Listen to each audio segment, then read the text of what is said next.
Hello, everyone, and welcome. We're going to play some Ironsworn.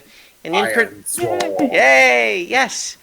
So this is a game that I've played as a solo tabletop RPG a few times on stream, and then previously we've had a one other time where we played one session of a game where a few of us played the co-op mode. But tonight we're going to play again with the new Delve expansion.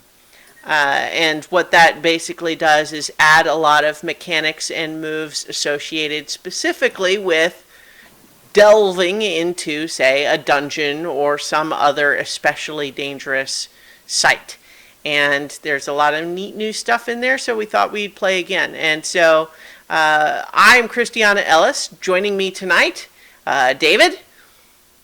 Hi. Lee. Hello. And Paul. Hello. So we're going to be starting a brand new game, which means we're going to go through the world building and the character creation process as well. And we'll walk through the mechanics of the game just in case you have never played it before or seen anything about it before. So we'll kind of cover what you need to know. Apologies to anyone who knows that stuff already. You can, if you're not watching live, you can skip ahead. Or if you're like me, you like seeing the character creation bits anyway. So let me just double check my audio settings real quick to make sure I'm not peaking too much.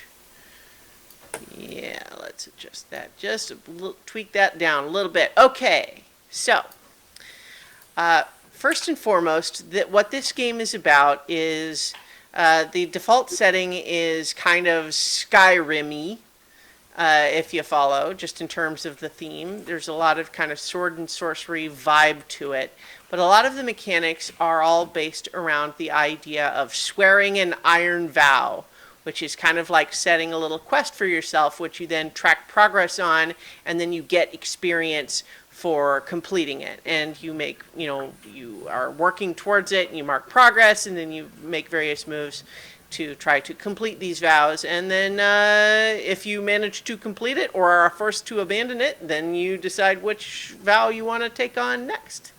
And it's very cool.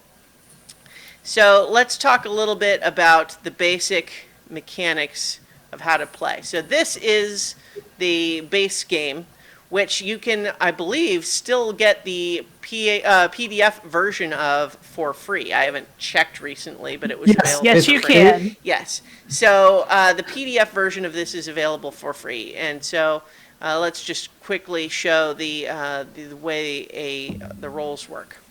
So every time you're doing a move, you are rolling a d6, which is your action die, and 2d10s, which are your challenge dice. Based on whatever stat you're using for your roll, you'll add your stat value, which is going to be a +1, +2, or +3. You're going to add that to the score on your action die, which means that it's going to be, a maximum of 9, as is the highest possible roll that you could get with your stat and the die together. And then you compare whatever your action roll is to what the challenge dice come up with. And so, for example, on this page, they show an action score of 6. Well, actually, I said the maximum would be 9, but you also, there can be reasons in certain circumstances where you would have additional numbers to add to it. I forgot about that. But your action score is never greater than 10. But so let's say your action score is 6 and you rolled a 4 and an 8. Well, you were greater than a 4 but lower than the 8, which makes that a weak hit. If your action score is greater than both of them, that's a strong hit. If it is lower than both of them, that's a miss. And every move that you do gives you basically what happens on those, for any of those 3 categories, whether you got a strong hit, a weak hit, or a miss. And so what you can also do is you have what's called momentum, which is something that you track with your character sheet, and various moves can either cost you momentum or give you momentum. And if, let's say, you have 8 momentum, well, if you have 8 momentum and you want to burn all of that momentum, you can cancel this 8 challenge die and make your roll a strong hit. And so obviously there are going to be circumstances where, burning 8 momentum in order to make a strong hit, that's probably something you would only do on a very important roll. But under ordinary gameplay, you might take, and burn like 2 or 3 momentum in order to take, a miss and make it a weak hit, or, that sort of thing. So momentum is an important mechanic in the game. And when you do that, do you have to burn the entire value of the challenge die? No. What you do is that, so the momentum has nothing to do with what your action score is. That nothing happens there. So the momentum is only that you can cancel as high as you have momentum. You can cancel that number in challenge dice. So if you have 6 momentum, you can cancel up to a 6 for the challenge dice. But your action score is unaffected by that. You are only canceling the challenge dice. Right, I'm saying like you want to cancel at 8, you can't bring it down to below to like a 5. You have to just eliminate it completely. Oh, correct. Yeah, you don't reduce it. You have to have you have to have 8 momentum, and you cancel it completely. You can't, for example, take away 2 from it so that it's a 6. Okay. Right? So that's why you have to have high enough momentum. Like, the more momentum you have, the higher a number that you can cancel. But you can't ever do partial. So if you have 4 momentum and you want to cancel a 2, it still only costs 2 of your 4. But you can't, for example, use your 4 momentum to make a 6 into 2. Does that make sense? Yep. All right. Understood. Another wrinkle is that whenever your 2 challenge dice come up the same, if they're a match, then that is you add some extra twist or complication to it. And so that can also vary depending on whether it means you're getting a miss or a strong hit. Like, so for example, if you rolled 2 2s and your action die was a 4, which means that it's a strong hit, then this is a surprising twist that is very beneficial for you. But if you rolled 2 10s and your action score was much lower than that, and it's a miss and a complication, then that's probably a twist that makes things worse, right? And so that's an additional element. Now, so we'll talk more about the individual runs as we go, or individual moves rather as we go. But that's the basics of how each, when you make a move, that's how you do it. But so let's talk about let's build our world here. So we're gonna do our world truths here. Hang on. Trying to remember where we. There we go. So the world truths. Oh, you know what? I have a couple of these as different PDFs. Let me. Let's see. There we go.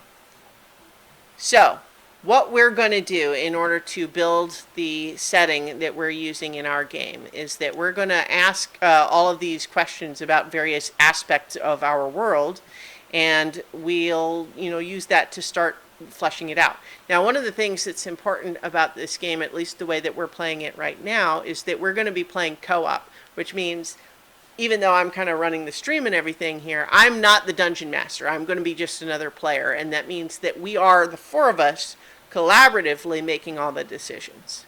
So it's not me running the game, although it can be run that way. One of the neat things about the game is that you can run it like a standard, like Dungeons and Dragons style with a game master. You can run it co-op like we're going to do tonight, Or it has a lot of features where you can actually run it totally solo, just as one person. And I have done that several times. It's a lot of fun that way. But tonight, co-op. So let's pull up a new document.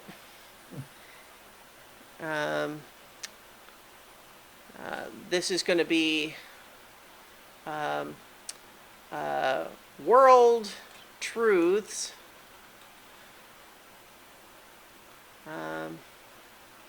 And then I guess this is just, I'll just put it right here. Now, probably this is going to be too small to really show on the stream.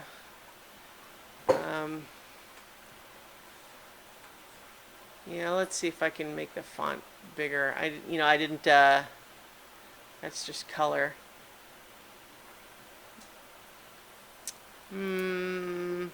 Yeah, I didn't really explore this ahead of time, but let's see. Oh, well, yeah, I just make big text. Even though that's still pretty small for the stream screen, but that's all right. Here we go. World truths. Okay. So, our first world truth here is about the old world, because part of the whole setting premise of this game is that we are people who have left behind an old world and come to the Ironlands, which is what we see here in our map. And so now we're going to make some decisions about what the old world was like, what the new world what the Ironlands are like, and all of that sort of thing. But so the old world, so the world workbook that comes with the game presents 3 sort of options, and we can decide which we think is the appropriate one, or make our own decisions about it. So the 3 prompts that they give are the savage clans called the Skuld invaded the kingdoms of the old world. Our armies fell. Most were killed or taken into slavery. Those who escaped set sail aboard anything that would float. After an arduous months-long voyage, the survivors made landfall upon the Ironlands. Or the sickness moved like a horrible wave across the old world, killing all in its path. Thousands fled aboard ships. However, the plague could not be outrun. On many ships, the disease was contained through ruthless measures, tossing overboard any who exhibited the slightest symptom. Other ships were forever lost. In the end, those who survived found the Ironlands and made it their new home. Some say we will forever be cursed by those we left behind. That one feels unsettlingly topical compared to the last time we played. Very 2020. Yeah. Yes. The third prompt here is, the old world could no longer sustain us. We were too large in number. We had felled the forests. Our crops withered in the barren ground. The cities and villages overflowed with desperate, hungry people. Petty kings battled for scraps. We cast our fate to the sea and found the Ironlands. A new world, a fresh start. Does anyone have thoughts on any of those? I like the third one. The third one? Yeah. Yeah. Population pressure. Okay. Trying to find new land. Here, let's make this slightly. Yeah, if I rank choice vote them, it would be 3, 1, 2. Sure, well, 2 is a little too close to home. Let's not belabor these too much. Let's try to go on and move on through here, because we want to start exploring some of the new features, and so let's move on through. So the old world, I'm not going to retype everything, could no longer sustain us. And we will just kind of keep, our own knowledge of the rest of what that means, and decide what it means as we go. Like, at any moment, like if we're trying to decide, well, what is this place like? We can start saying, okay, well, what were our world truths? What detail fits along with all of that? And we'll decide all of those things. But so now, iron. And iron is important because, of course, we swear iron vows. These are the Iron Lands. We are called Ironlanders. What's the deal with all this iron? So the three prompts we have here are: the imposing hills and mountains of the Ironlands are rich in iron ore. Most prized of all is the star-forged black iron. Or, the weather is bleak, rain and wind sweep in from the ocean. The winters are long and bitter. One of the first settlers complained, "Only those made of iron dare live in this foul place." And thus our land was named. Or, inscrutable metal pillars are found throughout the land. They are iron gray and smooth as river stone. No one knows their purpose. Some say they are as old as the world. Some, such as the iron priests, worship them and swear vows upon them. Most make the warding sign and hurry along their way when they happen across one. The pillars do not tarnish, and even the sharpest blade cannot mark them. And of I'm course, still really fond of 3. okay, sure.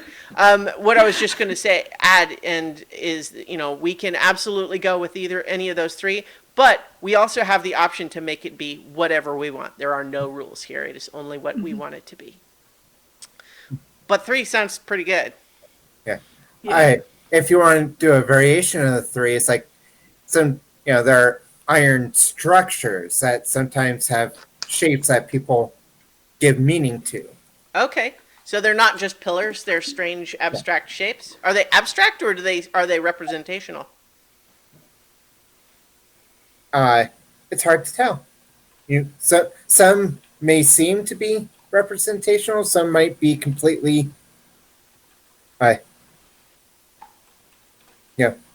unknown. So a mixture of sculpture types. Throughout the land, this is a deer, but what some the heck is abstract, this thing? others of recognizable things. Like that? Yeah. All right, so next, legacies.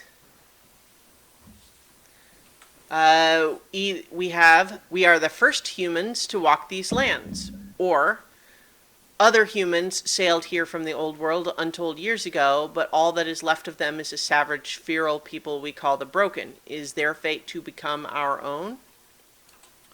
Or, before the Ironlanders, before even the Firstborn, which is like ancient fantasy races, another people lived here. Their ancient ruins are found throughout the Ironlands. Number 3 kind of plays into the strange iron pillars. Yeah, Yeah. I agree, it does.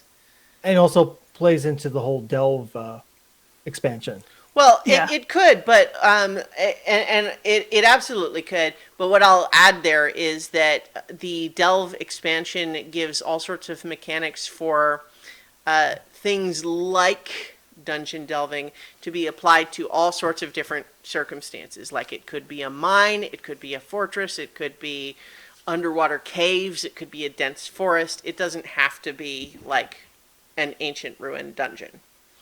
Yeah. Okay. Well, Yeah. my thought on that is, sometimes the ancient structure could be a tower or.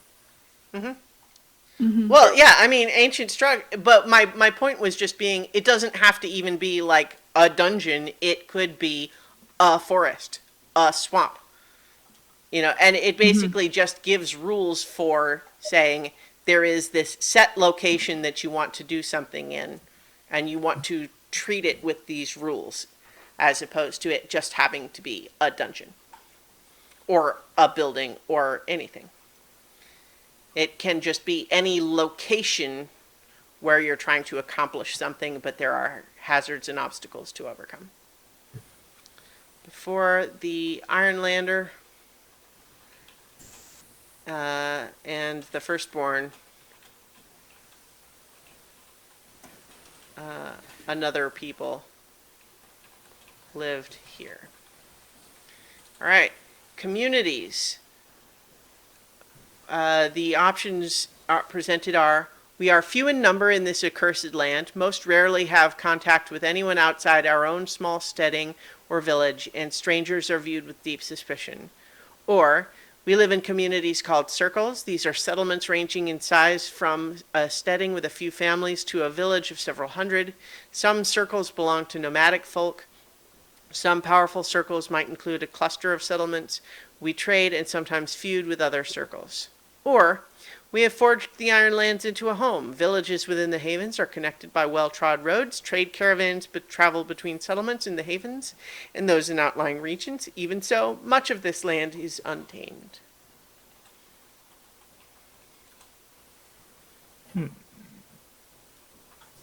Paul, I think it's your turn. Oh, I thought I didn't know that it was my turn. Well, it doesn't have well, to be no, it's turns, like but David- certainly. Yeah, I've gone twice, and Okay. want to be fair. No, I appreciate that. I don't like number 3. Okay. I think that feels a little too civilized, so I'm Sure. more inclined towards number 2. Number 1 feels like a very almost like a survival game, and maybe that Yeah. not quite what I was thinking of. So I think the middle order of number 2, because that allows for a variety of settlement sizes and Yeah. types and things we can interact with. All right. So the next two choices are leaders and defense. So for leaders, leadership is as varied as the people. Some communities are governed by the head of a powerful family, or they have a council of elders who make decisions and settle disputes. In others, the priests hold sway. For some, it is duels in the circle that decide.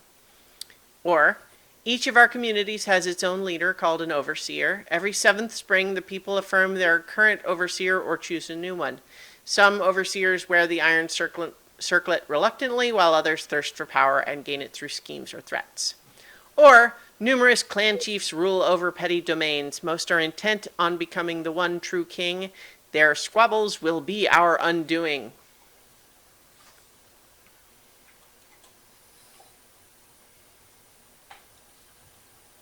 I like number 2. Okay. Yeah. What I'll say too is though that like I like this sort of feature for world building because it really just lets you sort of tailor the setting to what you kind of want to see in it. Yeah. Each of our communities has its own leader called an overseer. Yeah, it really makes like you never know where you're gonna find in the next place, next circle. Right. Okay, defense. Here in the Ironlands, supplies are too precious and the lands are too sparsely populated to support organized fighting forces. When a community is threatened, the people stand together to protect their own. Or, the wardens are our soldiers, guards, and militia. They serve their communities by standing sentry, patrolling surrounding lands, and organizing defenses in times of crisis. Most have strong ties to their community. Others, called free wardens, are wandering mercenaries who hire on to serve a community or protect caravans. Or, our warbands are rallied to strike at our enemies or defend our holdings. Though not nearly as impressive as the armies that once marched across the old world, these forces are well trained and as equipped as their communities can manage. The banners of the warbands are adorned with depictions of their old world history and Ironland victories.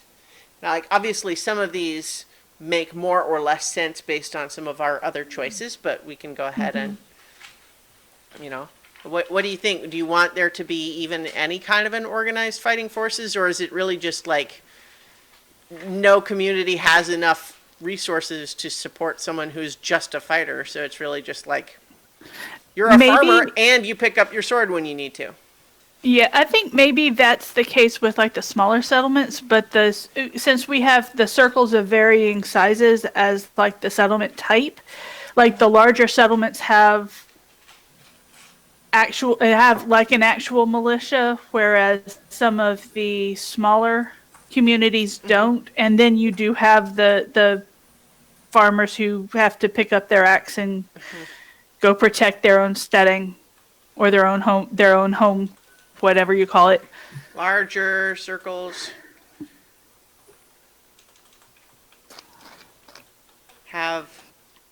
militias, but smaller ones fend for themselves. How do we feel about looking at number 2, since we're kind of basing kind of off that? What about wandering mercenaries? Do we want them or not in our verse? I could see there being like, for whatever reason they split off from their home circles and there are, and they might offer offer to assist a smaller circle in exchange for food, or they might demand Or supplies they in could order to yeah prevent they could be a threat. It's like a band comes to the small village and says pay us or else. That's suddenly a threat that we potentially have to deal with. Yeah. It's all 7 samurai. Yeah, that's exactly where I was going. But yeah. All right. Next is mysticism, which should be distinguished from religion. Which let me just briefly just show and after there's mysticism and religion, then firstborn, beasts, and horrors are the remaining categories. So mysticism is like magic and occult rituals and so on. So the choices. Some still find comfort in the old ways. They call on mystics to divine the fortune of their newborn or ask them to perform rituals to invoke a bountiful harvest. Others act out of fear against those who they suspect of having power. However, most folk believe true magic, if it ever existed, is lost to us now. Or, magic is rare and dangerous, but those few who wield the power are truly gifted. Or, magic courses through this land as the rivers flow through the hills. The power is there for those who choose to harness it, and even the common folk often know a helpful ritual or two.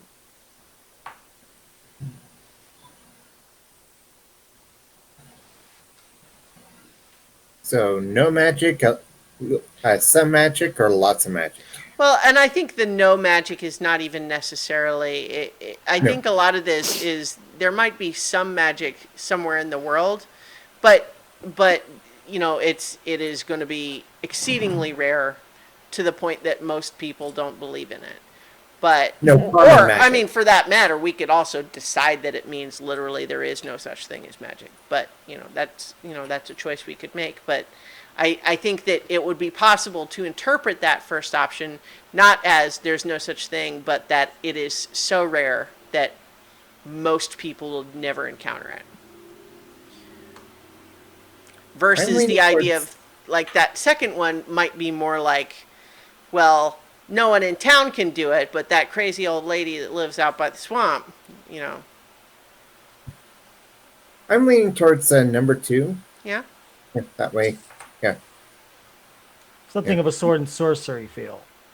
Yeah. When you see magic, it's unpredictable, rare, dangerous, and not turn your back on it. Yeah. But not everyone's walking around doing spells. Yeah. Lord of the Rings versus Harry Potter. Well, I was thinking more like like Fafhrd and the Grey Mouser versus Harry Potter, but yeah.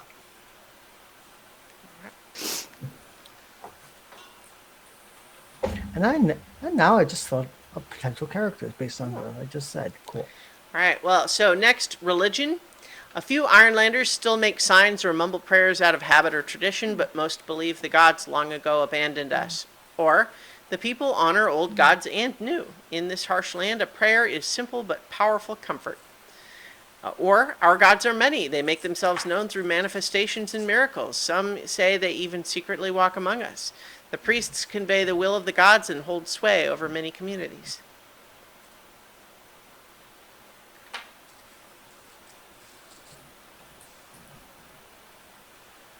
Now, buried behind this question is going back to the original thing, why we came here. So we came here because we had basically eaten up the land. Does that mean that we think that the gods had abandoned us, or we took the gods with us, or there are no gods? So I think the answer kind of points a bit at that and how we, at least they can work together. Oh yeah, so the idea that most people left the gods of the old world there because It potentially. I mean, Yeah. there are arguments either way, but yeah, we Or uh, work it through could be it. that that people believe that the old world fell because the gods abandoned us.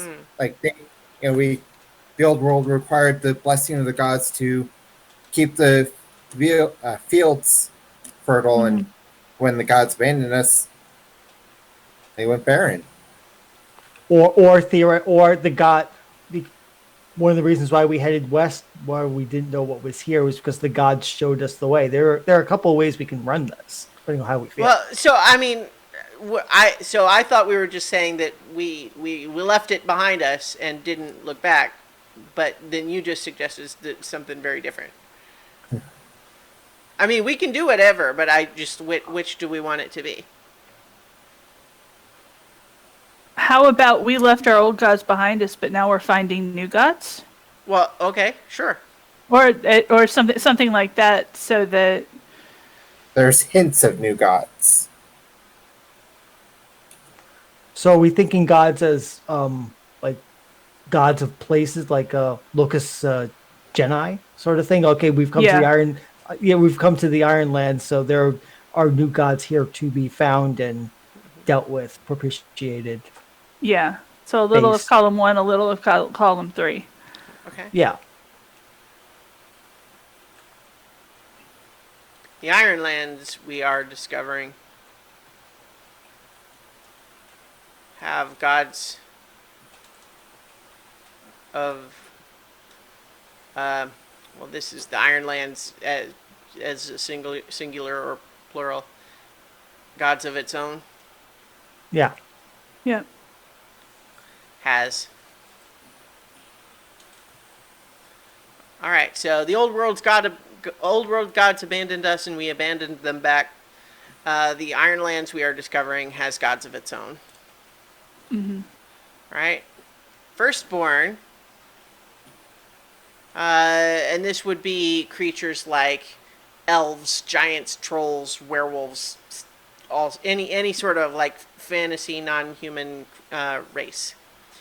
So this would be the firstborn have passed into legend. Some say the remnants of the old tribes still dwell in deep forests or high mountains. Most believe they were never anything more than myth.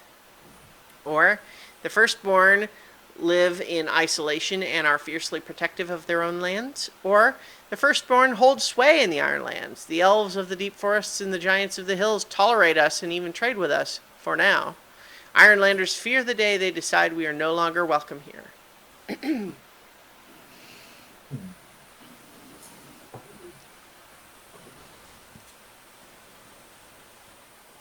I feel like a lot of the choices we've made so far don't seem like we've been considering it a place where we encounter lots of other civilizations.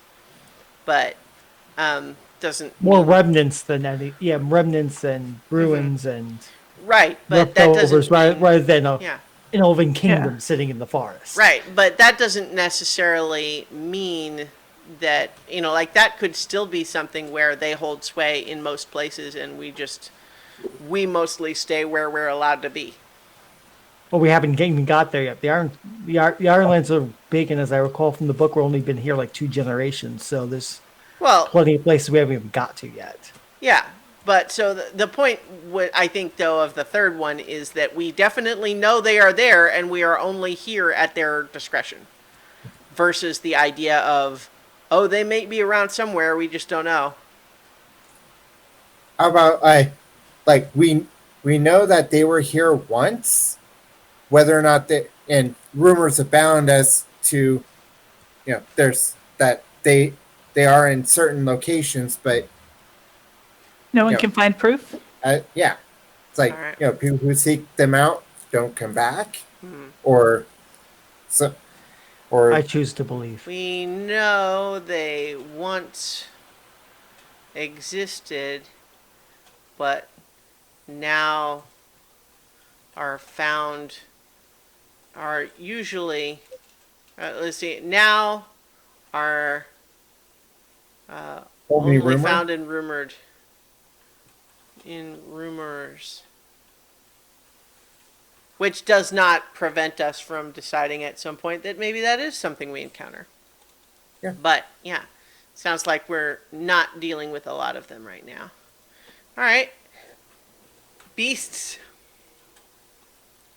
Okay, so second to last world truth here. The beasts of old are nothing but legend. Oh, one clarification here. When this refers to beasts, we're not talking about animals. What we're talking about is like special big magic animals.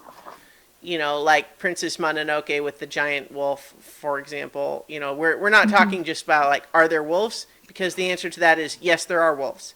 The question is, you know, so just keep that in context when we have this. We're not talking about ordinary animals. We're talking about special monsters or otherwise notable creatures. So like a wolf-like beast, could be seen as a god of wolves. I mean, Kinda- it could be okay. it could be any of those things. I'm just trying to clarify. We're not talking about ordinary animals. It could be anything, but not ordinary animals is what we mean. Okay. So the beasts of old are nothing but legend. A few who travel into the deep forests and high mountains return with wild tales of monstrous creatures, but they are obviously delusional. No such things exist. Or monstrous beasts stalk the wild areas of the Iron Lands. Or beasts of all sorts roam the Iron Lands. They dwell primarily in the reaches, but range into the settled lands to hunt. There they often prey on cattle, but attacks on travelers, caravans, or even settlements are not uncommon.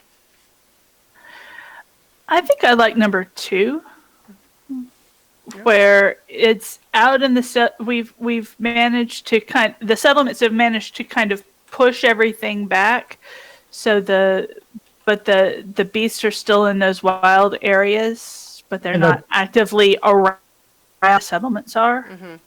And definitely real. They're not legends. People know that what griffins and dragons and whatnot are. Mm-hmm. They're maybe way over there, but they're there for sure. Right. Yeah. Okay. Last but not least, horrors. And these would be distinguished from monsters by being, like supernatural, or, like a gigantic wolf that seems like a dire wolf would be a beast. A werewolf would be a firstborn. Or there are lupine ones, like maybe a standard cursed lycanthropy type werewolf might be a horror. But mostly what we're talking about with horrors is like zombies and vampires and ghosts and stuff like that. So, horrors, nothing but stories to frighten children. Or, we are wary of dark forests and deep waterways, for monsters lurk in those places. In the depths of the long night, when all is wreathed in darkness, only fools venture beyond their homes. Or, the dead do not rest in the Iron Lands. At night we light torches, scatter salt, and post sentries at the gate. It is not enough. They are coming. Number 2? Yeah, I think so. Sure. Monsters lurk in the dark places. There are foul things and orcs in the deep places of the world. Yeah. All right, so these are the world truths. And one of the nice things, too, about the materials here is that, like, as we've been going through the source material here, all of these come with their own quest starter that you can use if you're just looking for ideas for something to happen in the story. For example, the one that is associated with what we just picked is quest starter. You bear the scars of an attack by a horror. What was it? Are those scars physical, emotional, or both? How do you seek to make yourself whole again? And so there's quest starters for all sorts of things as you go throughout. So, that is the world. Now let's talk about our characters. So here's the other thing that we can decide what to do, how to do this, is do we want to decide where we live first and then make characters to fit that? Or do we want to make characters and then decide where they are. Because we could make like a circle and say we are people from that place.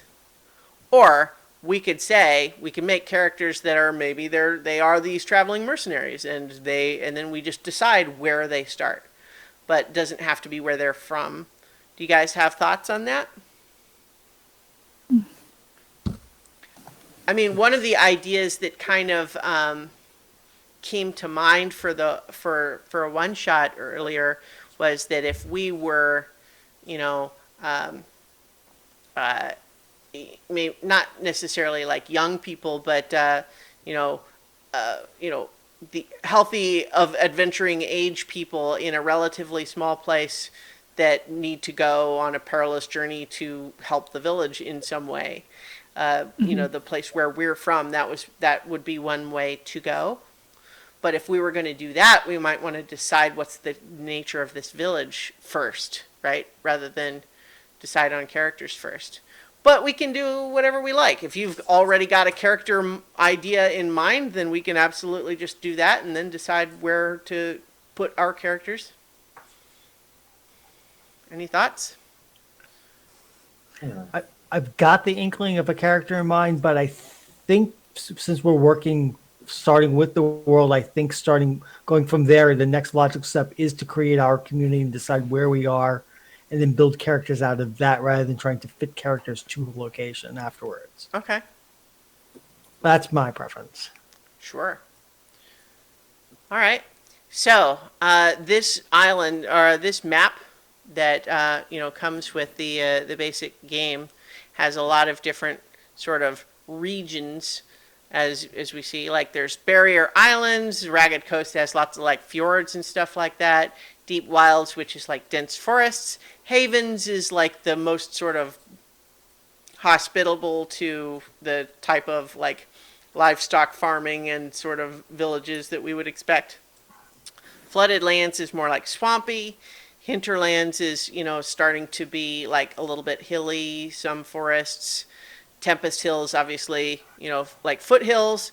Veiled Mountains are very tall and high and cold. Then the Shattered Wastes, which is like Arctic wasteland. Havens is kind of like the most obvious spot, just in terms of like where we would have a place settling, but we can have it be wherever we like. Do any of those leap out at anyone for a place that we would like our starting village to be in? Well, I think it'd be interesting to have havens, but basically bordering one of the other ones. Yeah? So like bordering the Flooded Lands or the Deep Wilds or... Yeah, I like the idea of us being kind of like down here.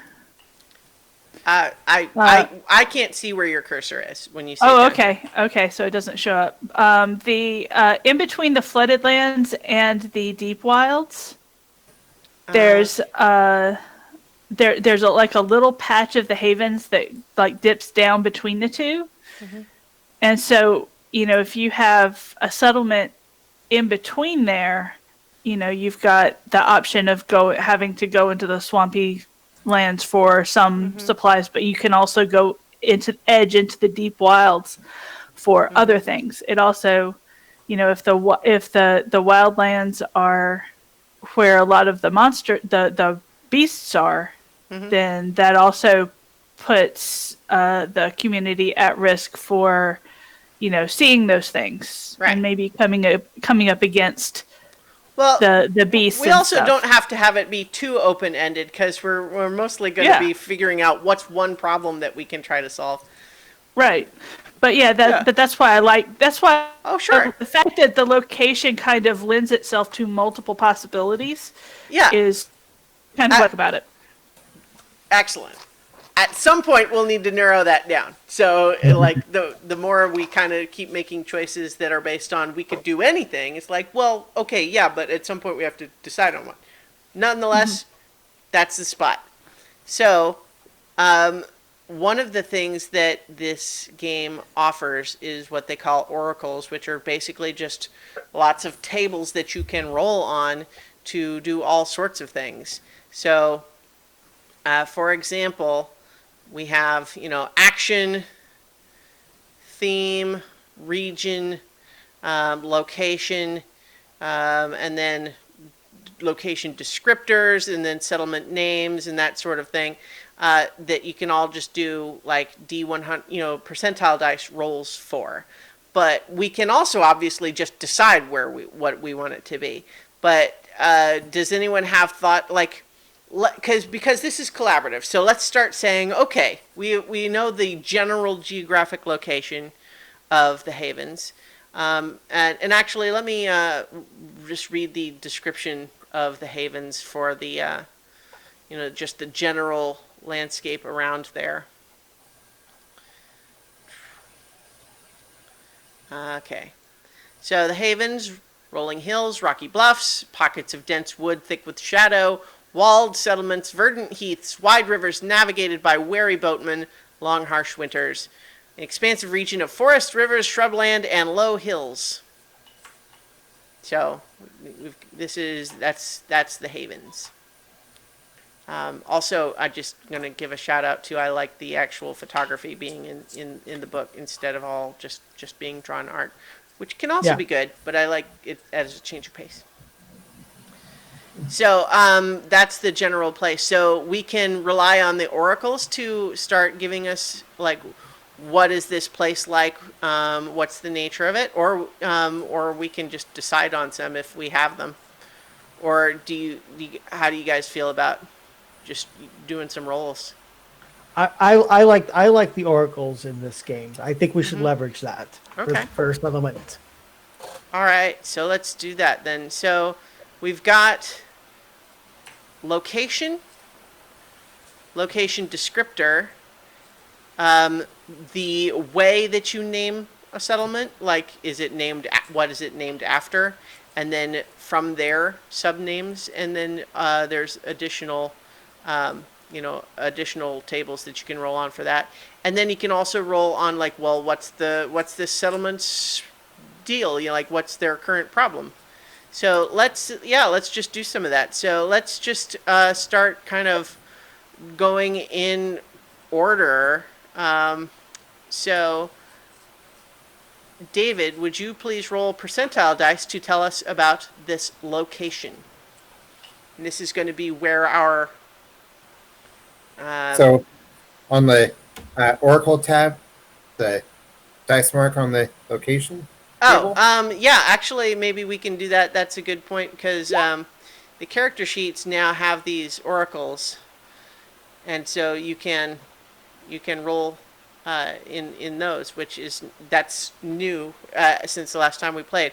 Okay, so rolled 19, which is a waterfall. Okay, so Nice. yeah. Nice. I approve. Yeah.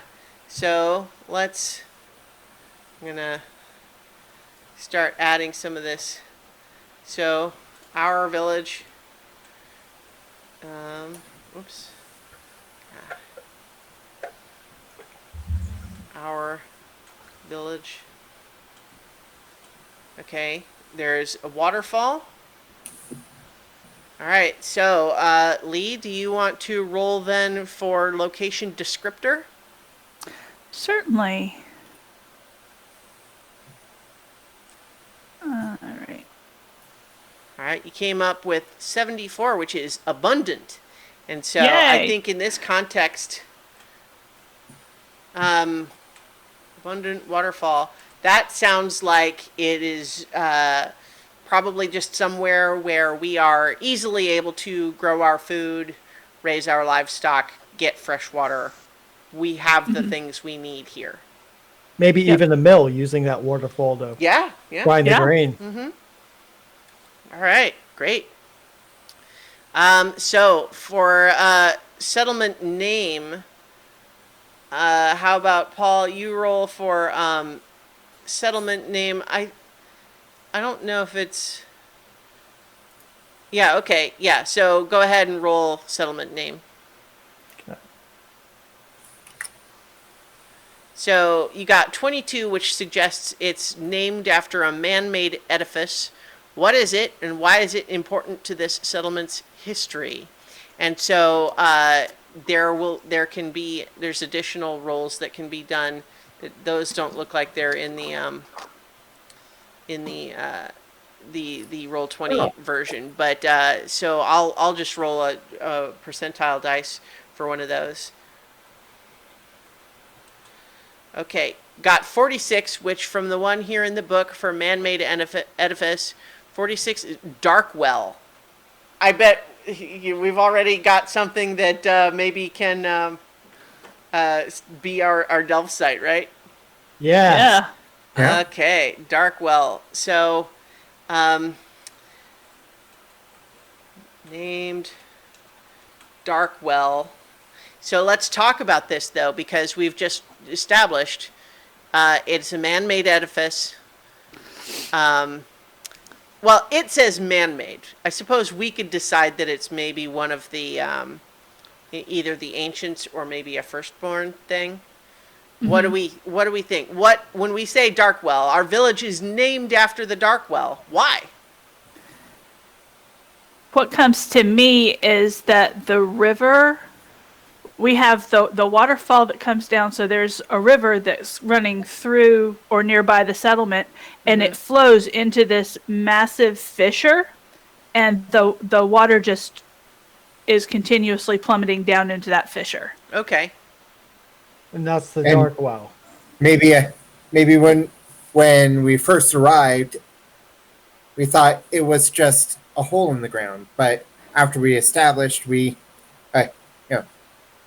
had some time to explore, and it was went in a little bit and saw that it's carved, it's formed. Named after a fissure where the river's water disappears beneath the surface.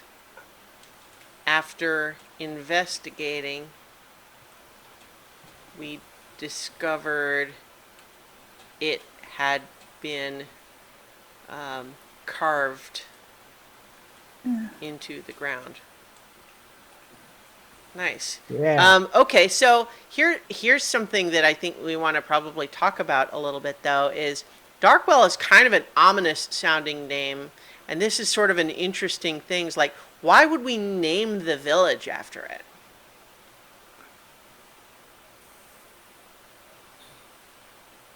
Under the theory that by naming it out of the village, we're hoping not to have the trouble come out of it. It's almost like a propitiation sort of act. It's like we respect it. Yeah. How about this? Somewhat tangentially from that, what if there were previously people who were scared of it, and that's why they didn't want to settle here? And so it's abundant.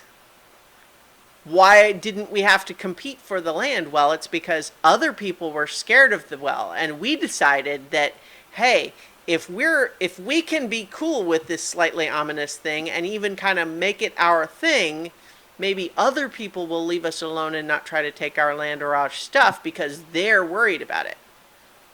I like that idea. All right. Yeah. I was kind of thinking, well, maybe it's one of those iron edifices, Yeah. but I don't know if that's gonna work. Like, David, you said it was carved. Well, why does one of the iron edifices have to go up? Why can't it go down? Yeah, that or like we emerging from the edge is the tip of one of the edifices, and basically, or I don't know. Well, no, I was thinking that the actual fissure itself had been made into one. But anyway, never mind. It's just something that I was So you were thinking about. thinking like the natural fishery got carved into basically this elder site. Maybe it's just something to think about. All right. Well, I think definitely. So here's the question, and this could be a mystery, but I think we want to have a good understanding within our own thoughts of like, is this a natural fissure that has been modified in some way, or is it just to be like it is straight up artificial? I like to think that it's artificial, but was made to appear, or either the construction or the effect of time made it appear natural. Well, At surface. yeah, like I kind of like the idea that there used to be the river just continued on, but then somehow someone at some point came in and carved a big hole that goes down to who knows where, that just swallows up the entire river so that it does not continue downstream where it used to above land. But that happened so long ago that it's basically overgrown around it that you could easily mistake it at first for something natural. Only when you kind of actually look into it do you see that there's actually all sorts of like maybe carvings and so on around it, where you can see that it's clear that this was not a natural shape, that they carved a well to swallow this river. Yeah, if you had a geologist and we don't because we're in the wrong tech period, you could see that the river did once continue Well, because of the and way here's it's the deposited. question. Is that the waterfall, or are we talking about something else that's different? Like there's a regular waterfall Well, and then there's this. Because this, what we've just kind of described is a waterfall. We can, yeah, Lee suggested we had the waterfall, the river, and then this second waterfalls. That makes like two waterfalls. I like two is better than one. I like that Yes. idea. Yeah. Nice. All right, so One that's picturesque and then the one that's deeply concerning. No pun intended. dear text editor, please let me, doesn't want to let me grab and drag text even though the cursor acts like it's going to, and then it just doesn't do it. All right, so let's roll on the settlement trouble. So you want to roll on this one, David? Okay.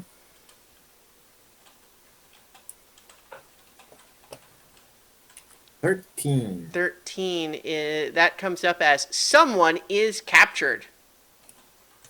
Dun, dun, dun, dun. Hmm. Dun, All right, dun, so the and we have more oracles for character role, character goal, character descriptor, and names, and there's even more than one table for names. So let's just keep rolling on some of these. So let's have a character role from Lee. Okay. All right, character role. All right, found it. An artisan. All right.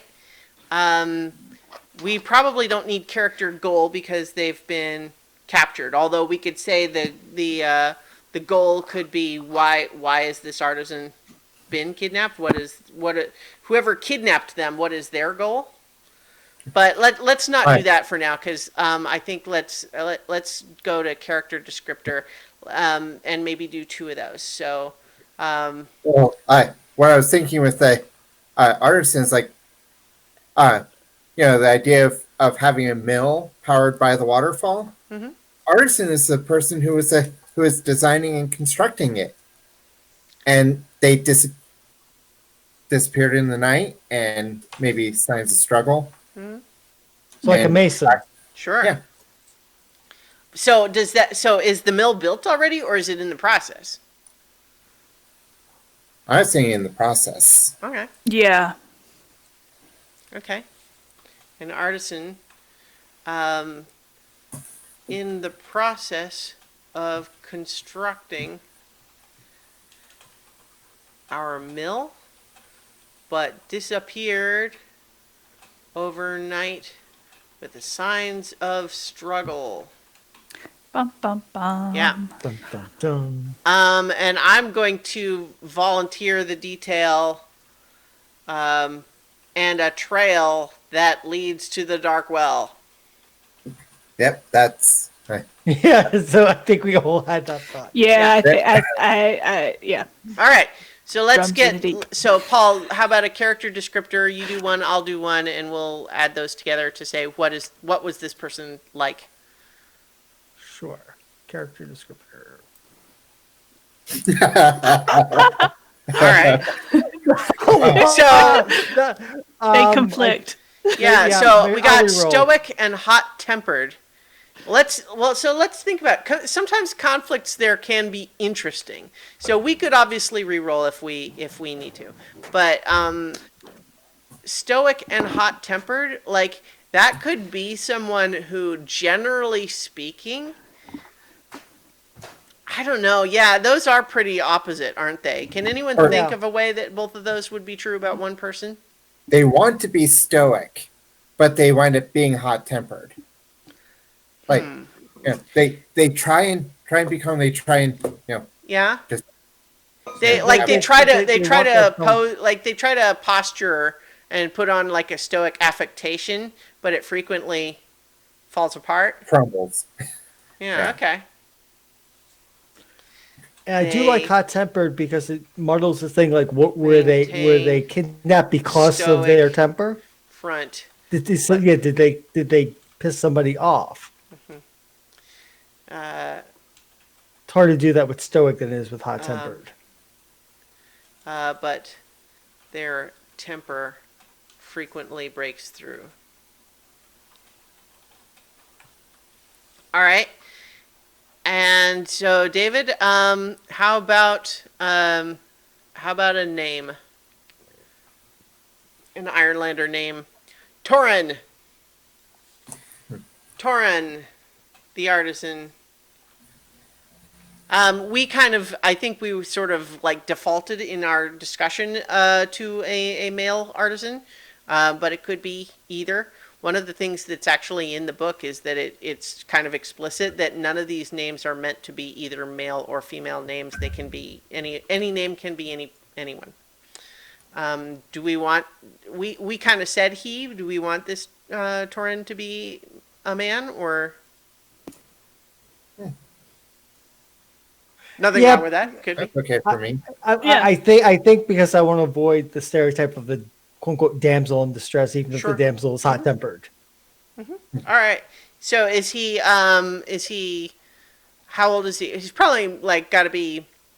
I would think like middle aged at least if he is a skilled someone who could like build a mill, right? Like he's Yeah. got to have some training and education to like he apprenticed to someone or something like that. Yeah. Right? So maybe middle aged. Yeah. Yeah. All right. Well, hold on a second. Okay. Because how long do people live in the Ironlands? Because when we speak about middle age as like American middle age, we're talking 50s, 60s Yeah. with a life expectancy that is much, much longer. Whereas when you're talking about kind of frontier we're not settlement talking about life, like a it's- statistical mean though. Like what we're talking about, I think when we say middle-aged is what we mean by middle-aged. Okay. Right? Because the thing is like not that I'm an expert historian or anything like that, but it's not that people didn't live into Yeah. being old. It's just that the average was lower because people died more frequently when they were younger. So it's not Yeah, like I think- everybody died by 50 or something like that. I think I remember someone talking about like ancient Greek leaders, still fighting in wars in their 60s, 70s. Basically, it's like if you made it to your teenage years, you're more likely to die by violence and disease kind of thing. Okay. So I was thinking, like 40s, but That's Okay. what I was thinking. Yeah. Okay. all right. Okay. So, all right. So I think that we've got now, we've got a settlement. We've got a problem that is going to lead us to need to, uh, delve into the dark well, and we'll establish some things about what that place is and is like in a moment. But now let's build our characters. So, as we are making our characters, we envision our characters. The suggestions they say first, be awesome. We are making highly competent characters that are smart, brave, and driven. When we can hold our own in a fight, we are, there's flaws and everything, but we're not making just some ordinary schmo. This is where we are heroes. I like that it's like, be who you want, and it specifically just says you are awesome, and you are awesome in any way that you feel like you want to be. So let's look at the character sheet and just walk through like the various pieces of it here. The character sheet, let's see, I'm trying to think if I can make mine a little bit, well, it's just small on the screen, but that's fine. So we have 5 stats: edge, heart, iron, shadow, and wits. Edge is like what you might call dexterity in other games. It's, speed, accuracy, agility, that sort of thing. Heart is kind of like your compassion, your empathy, bravery, all of those sorts of things. Iron is like physical strength and battle readiness, and just like, Shadow is stealth, deception, and also can be related to like magical stuff. And then wits is, like intelligence, education, sharpness in that regard too. And so what we're going to do for stats is that every stat is going to get a value of 1 to 3. And so we start by arranging the bonuses across the 5 stats in any order. You're going to have 1 3, 2 2s, and 2 1s. So does anyone have thoughts about how they're what sort of character they want to make?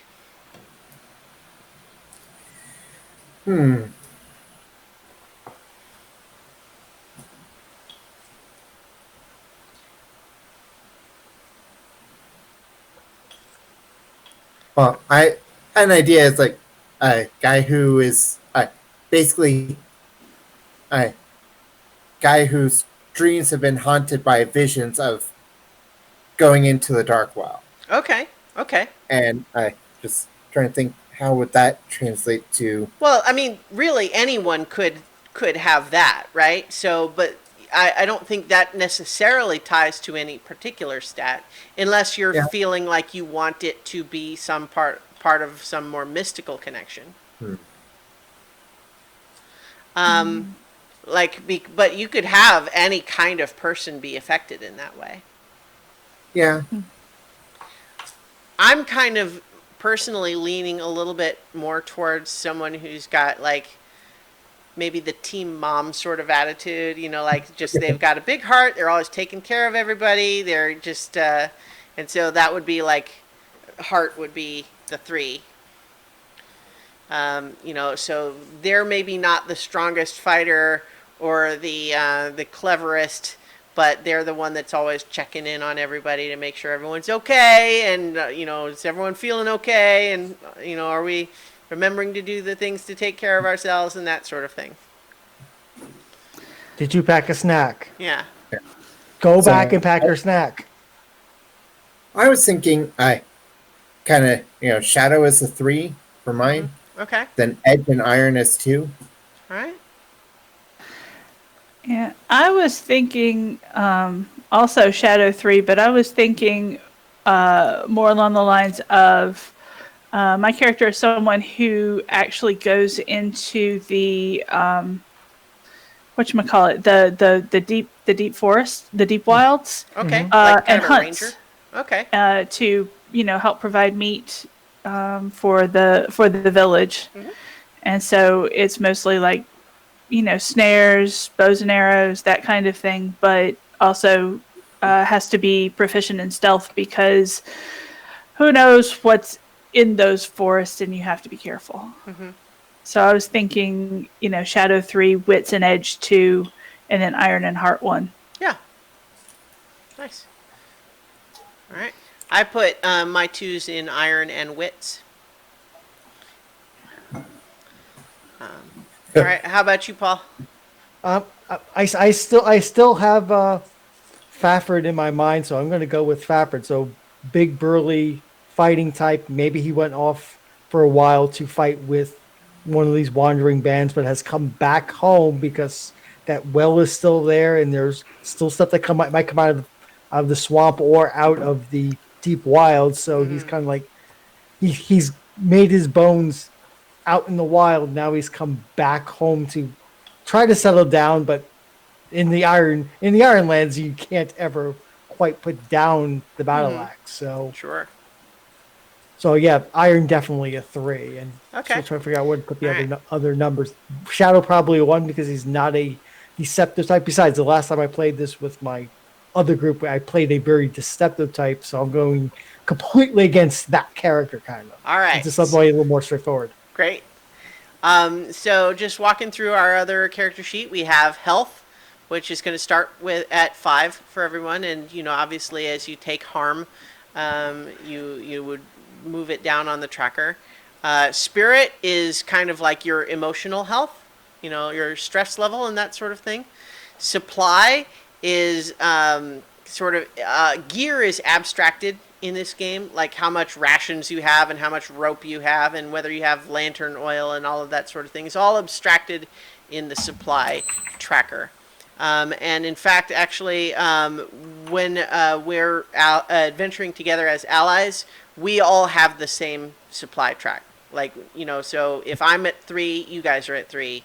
And if you do a roll that makes you lose 1 supply, we all lose 1 supply.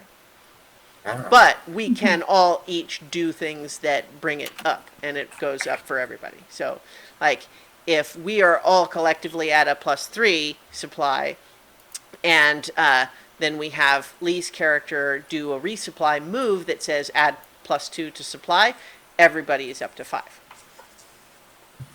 So it's not like it's 20 because of 4 of us. It's just 1 tracker. It's all abstracted. So, and there are also, for those 3 tracks, there are conditions that you can be in if you get down to 0. So, if you are, if you are, get health down to 0, you can become wounded, which has some penalties. If you get spirit down to 0, you can become, shaken. Actually, shaken, I think, is something else. And you can be wounded, shaken, unprepared. Also, some things might make you encumbered, but when those debilities can limit what your success can be at other things.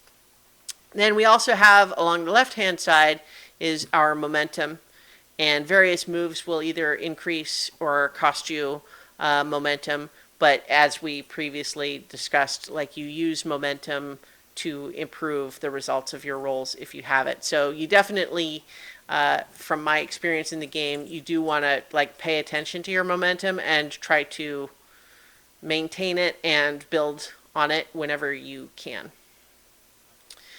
Now, vows. Vows are basically the central mechanic of the game.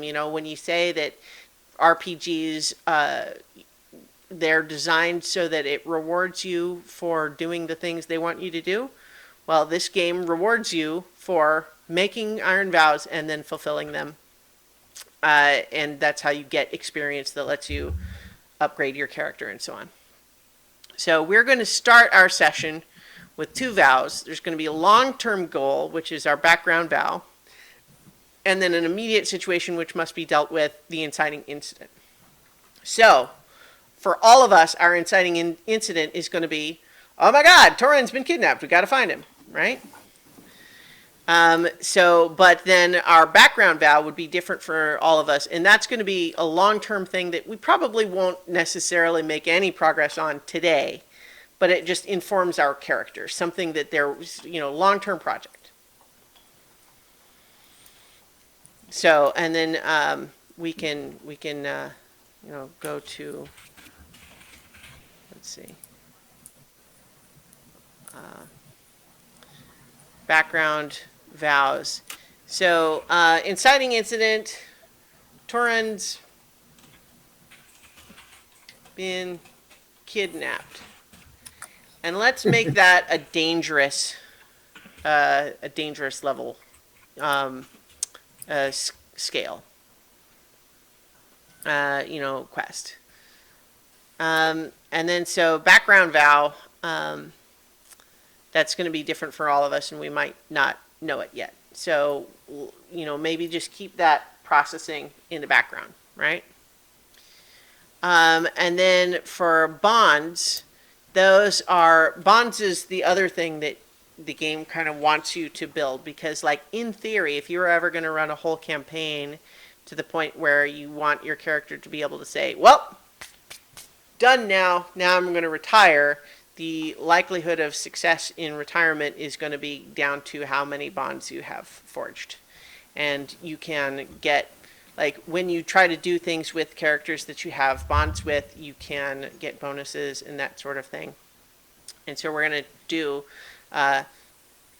3 starting bonds, and probably with 4 of us, it makes sense that we each have 4 bonds, or rather each have 3 bonds, and it's with the other 3, right? So you make ticks for each of these. So when you mark progress on there, 1 tick would be to make it like the little dash, 2 ticks is a plus, 3 ticks is the little star, 4 ticks would be pound, and that's a full box, and then 1 more tick would be into the next box, for example. But we start with 3, so that's going to be the little star there. Okay. And so bonds, we have a tab on the character sheet.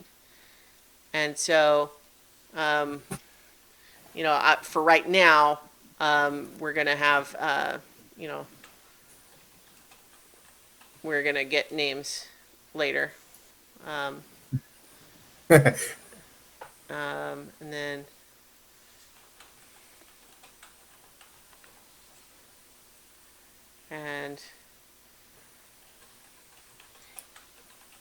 so we can add those once we know more about each other's characters. And then the last thing that we're going to do now that we are, making our characters is we have to say, oh yeah, so here's what the abilities are. Like, wounded is when you get to 0 health and fail on an endure harm move. Shaken is if you're at 0 spirit. Unprepared is if you're at 0 supply, etc. Encumbered is if you are carrying excessive or cumbersome weight, etc.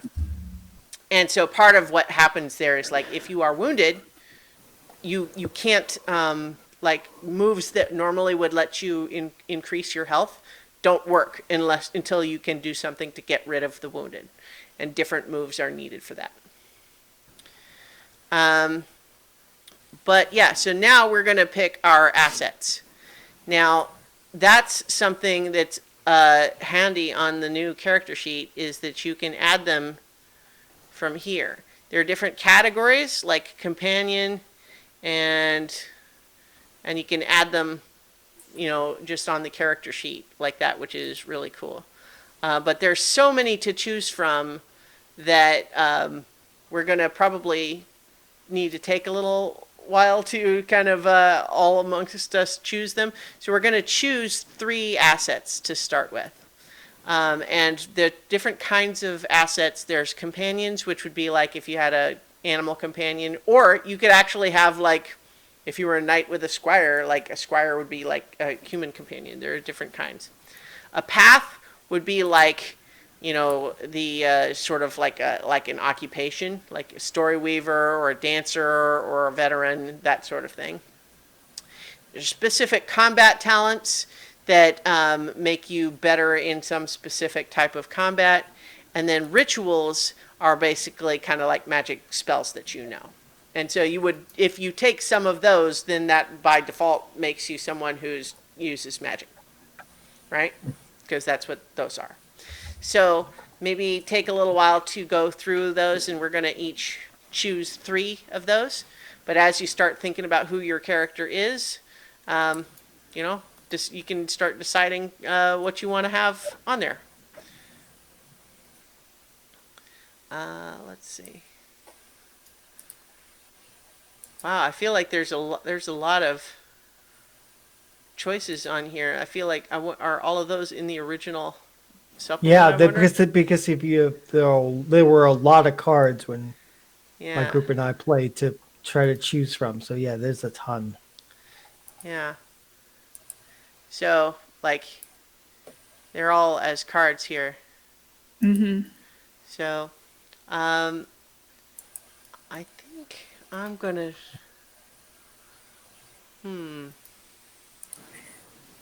Be nice if you could sort by what kind of a by like what stat you like, or Well, like have I a mean, list I like think you stuff have that to you just sort of look at. I mean, they all do different things. They're not really like, oh, this one is good for Like, heart and that one's good for no, edge. I mean stuff that like requires you to roll plus wits or plus Well, heart. okay, yeah, but you can't because they do different things. They do all like each one is going to do multiple things. They're not all just like this one is just for people who do edge.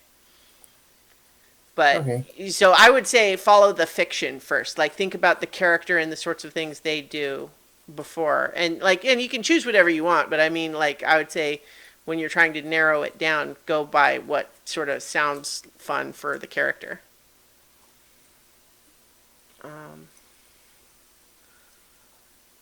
Let's see.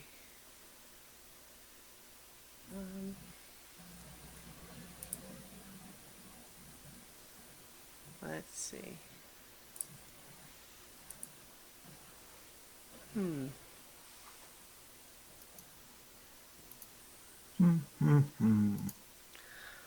I think I'm going to choose Path Improviser. The ability that I start with is when you check your gear, you may roll plus wits instead of plus supply.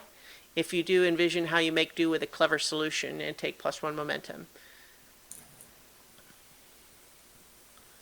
Now, since I already said in the fiction that he had gone and done mercenary things and came back, so Path Veteran seems Yeah. the obvious choice for me to lean into that. So I'm going to pick that for sure. When you burn momentum, improve your result in combat. Envision how your hard word fight experience gives you the upper hand. Yep, that sounds good.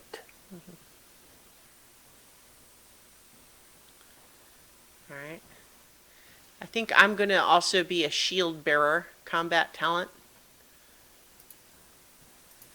And I would say, just for the sake of our one shot, since we're already, almost, an hour and 20 minutes in, don't get too precious about like having just the perfect ones, right? Because this is a game. We're just trying stuff. So mini maxing. Yeah. Yeah, we could be all in all night. yeah, so like let's definitely try to, if we can, not take too long with this process. Yeah, I've got combat talent as Archer, Path as Wild Blood. When you Yeah, I face could see danger, secure an advantage or gather information using your knowledge of tracking woodcraft or woodland creatures, add +1. Is anyone else thinking that they're going to do any rituals? I'm thinking I am. Okay. I just got to figure out which one.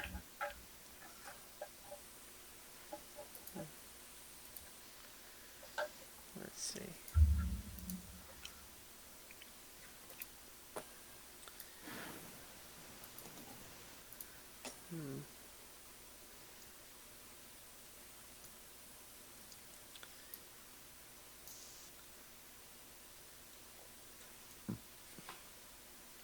Oh, yeah, there we go. I'm also going to take Path Loyalist, which gives me When you aid your ally, add +1 and take +1 momentum on a hit. This is in addition to the benefits taken by your ally. Just so based on the character sort of concept that I described, the idea that I'd be doing aid your ally as a move a lot. Mm-hmm. What happens with corruption? Like once you become corrupted is what this says. Like, Corrupted is something that would happen to you only under various, very specific circumstances. It would okay. not be likely to happen easily. I think it only happens like if you're dying. Let's see, Banes may be marked when you're at 0 spirit and fail endure stress, but it would be like a bad, like a really bad roll if you are already at a point of being completely broken. But basically, it's a permanent thing that would just be like your character is forever changed by that. And so, yeah, if you are corrupted, you are corrupted. It does not get fixed. It is who your character is now. Ooh, Shadow Walk. Oh yeah, I took that with my last character. That's really interesting. I'm gonna take that one. Okay. Number 3. Sorry.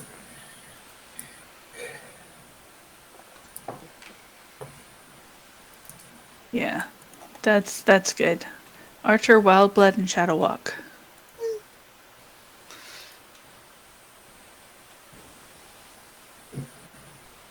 Okay. Thing I'm gonna do. Cutthroat, Ironclad, and Infiltrator.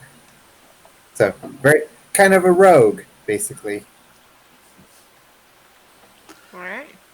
Yeah. Veteran, Sunderer, and I need one more. Ironclad. Ironclad. And when doing the different check marks, is that on each of the assets? Is that That's when you get experience points. Yeah, so basically, when you pick one that has something already checked, that means it always starts with that one. If there is nothing checked, you pick which one you want, but only one. But then later, when you use experience points, you can buy new ones, essentially. You can either buy a whole new asset card, or you can buy the upgrades and check another one of the things on there. But if it has one that starts checked, then that's what you definitely start with. okay? So if so I have to choose the first option, or No. I can. If when you select it, the first one is already checked, then yes, you have to use that one. But Okay. there are some that don't check any of them right away, and you pick. But if one is already checked, then that's the one that it has to be. Okay. Well, hopefully it can.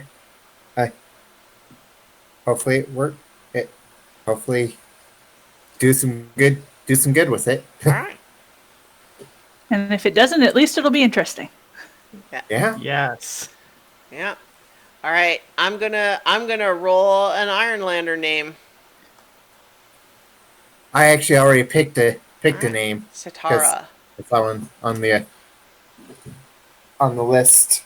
Okay. Well, my character is Satara, and her background vow is, "I will make Darkfall a place safe for my children's children."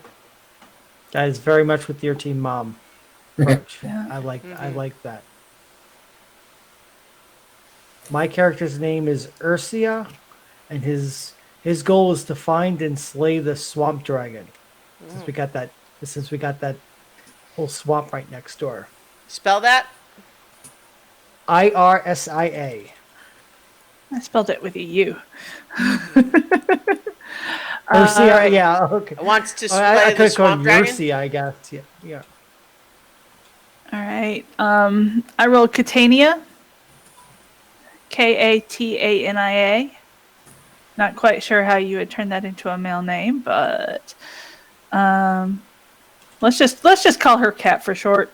Well, like the answer is you don't turn it into a male name at all. It's just in the Ironlands, there's no difference. It's like Chris could be either one, or Pat could be either one, right? Like it's Okay. all the names could go either way. They just don't treat them that way. Okay, so Ursia is a mercenary returned home, wants to slay the swamp dragon. Is that right? Yep. Lee's character is what? Spell it again. Just KAT. K-A-T. Okay. And I have no idea what my background vow is yet. Well, so think about it. But you range the deep wilds for to bring back food. Yeah. Okay. Do you have a name for yours, David? Myrick. M-Y-R-I-C-K. All right. And its background vow is, I will seek what calls from the dark. Spooky. Okay.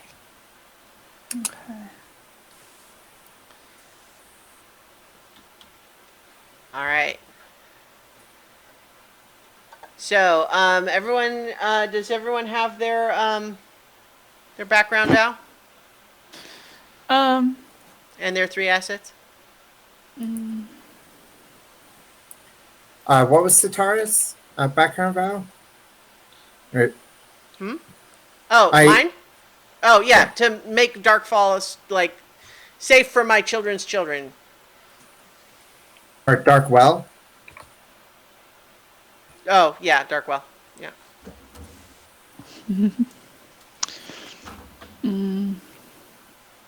As I recall from the book, your background vow should be like extreme or epic, and Yeah. and But Mm-hmm. like the idea here is that is like long term. In a one Yeah. shot, we may not even touch that. So, Yeah, I think Kat's background vow is that she wants to build a home in the trees of the deep wilds. all right. What's stopping her from doing that now? She still has family in Darkwell, and so she needs to go ahead and keep. And right now, she has to keep. She's the one that's keeping them fed. Okay. So, I'm not questioning it. I'm just trying to like Yeah. explore that. Like, is it basically just like right now is staying there for family, but only until they're not in the picture, or? I think it's kind of a long-term thing because the deep wilds are dangerous. Mm-hmm. It's a long-term project to actually build a tree house there. But she thinks once she's got it constructed, but the actual construction is going to take a while. Okay. So maybe Torin was going to help her design it or something like that. I don't know. All right. Cool. Well, again, like there doesn't have to be any like progress made in any short period of time. All right. So has everyone got their 3 assets and their background vows? yes. And Paul, can you, what was your character's name? Ursia, Irsia, or Ursia, R-S-I-A. SIA. Yeah. Huh? Yeah. Ursia, Ursia. Okay.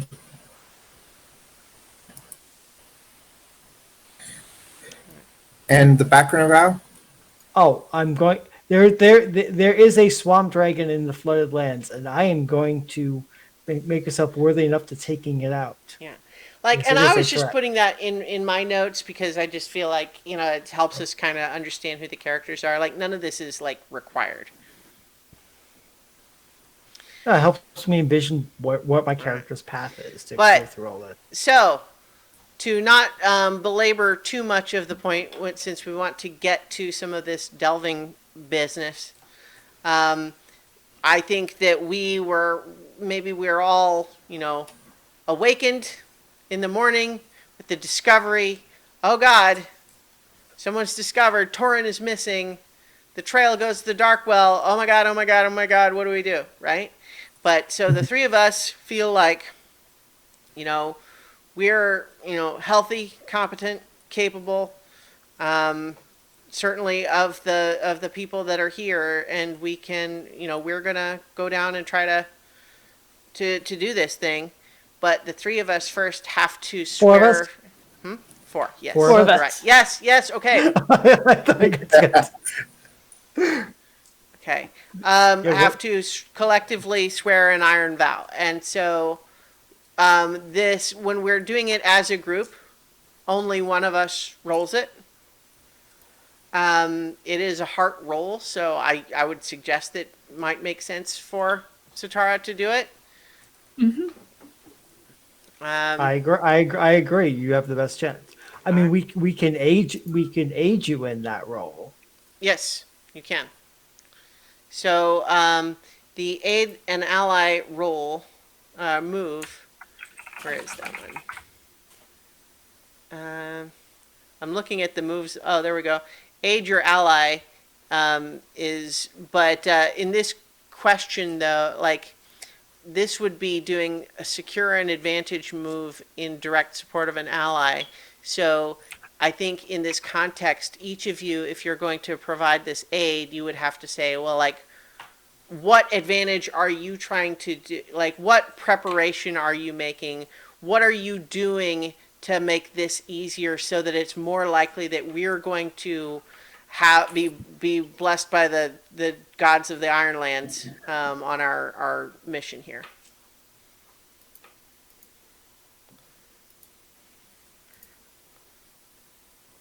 And so you have to kind of. So one of the things about this game compared to say Dungeons and Dragons is it's definitely always fiction first. So like think about what it is that you're doing as a character before start trying like. So the idea that we're saying, oh, let's all think of something for aid the ally, like ideally that's not the way to do it. Like mechanically we don't have to pretend that we're not keeping that on mind, but in general the way we want to approach it is to say, what is your character doing to help?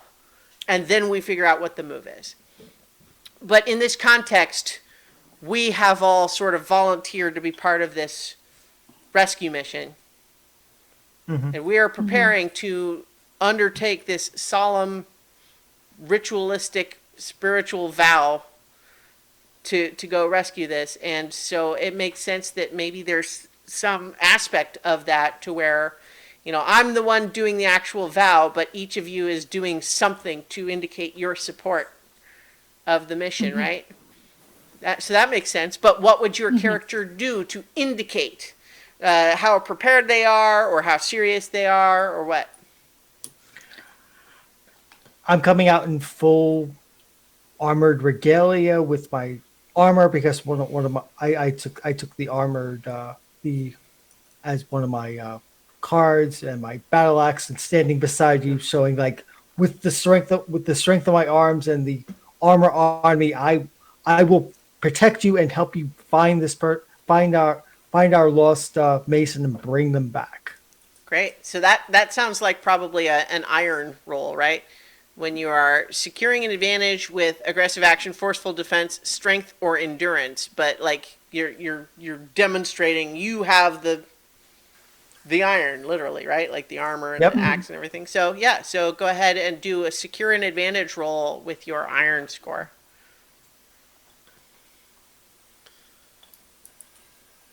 Okay, so you got a weak hit, but that still essentially counts in this case. So you get to add 1 to your momentum. To your momentum. No. Okay, hang on. I think it goes to you. Hang on. So when you're doing aid your ally, you're right. They instead of you take the benefits. Okay, yeah, okay. Mm-hmm. So yep. I take the +1 to the momentum. And then that's it. Yeah, that's it. Okay. All right. What about What about cats? Catania. Catania. Yeah, that's why I shortened it to cat.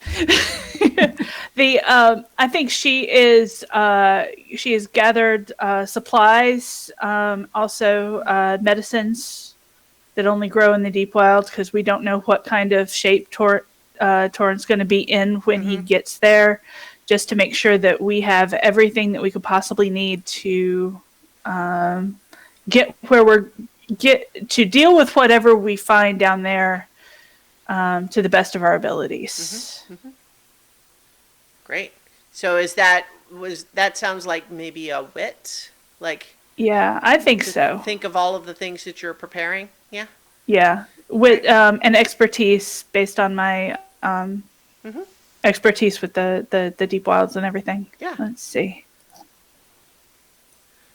right. So secure an advantage with wits, and that's another weak hit, which means, once again, I take my momentum up to +4 now. All right. What about your character, David? You are Myrick. Myrick. I well, you know, he, I, he seems to materialize out of nowhere among the group. Get out in leather armor, daggers at his hips, and just stands there, ready for you to offer service. All right. So that's maybe shadow is what you're going for there? Yep. All right. So that.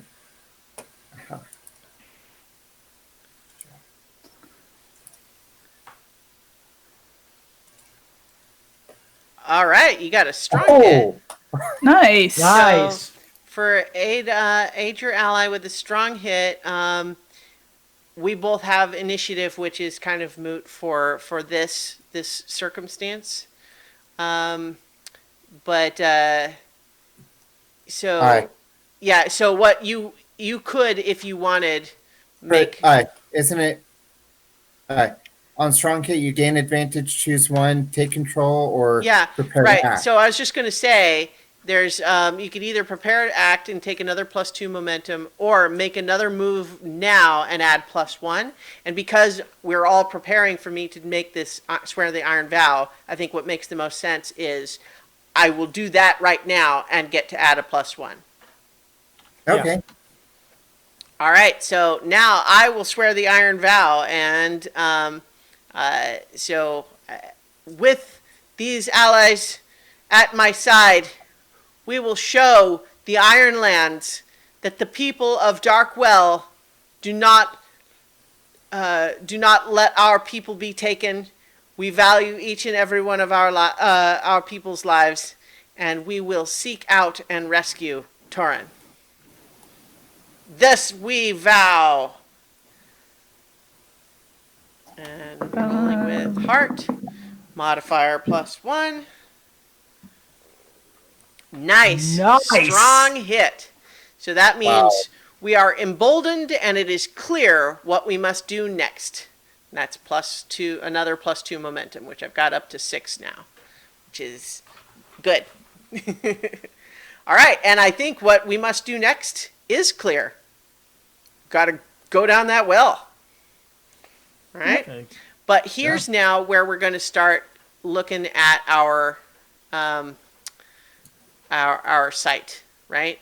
Our dark well, our location. So there we go, site worksheet.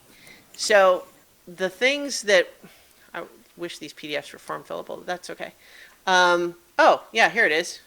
We're going to add a new site. Site is the dark well, right? And then objective, rescue Torin. So theme and domain. Now, all we know so far is that we talked about this well being carved by someone, right? Now, the domains, themes and domains, we can do the rolls to see what we want it to be, or we could just pick what we want it to be, right? So the themes, there's ancient, corrupted, fortified, hallowed, haunted, infested, ravaged, and wild. I mean, based on the carving of the well, maybe it makes sense to say ancient. What do you guys think? I think so. All right. I'm with ancient. All right, so ancient. And then as far as domain, there's barrow, which would be like, like grave sites, catacombs, that sort of thing. Cavern, frozen cavern, ice reach, mine, pass, ruin, sea cave, shadow fen, stronghold, tanglewood, and underkeep. And like some of those maybe don't make as much sense in this circumstance. Do we want to just say this is a ruin? An ancient ruin?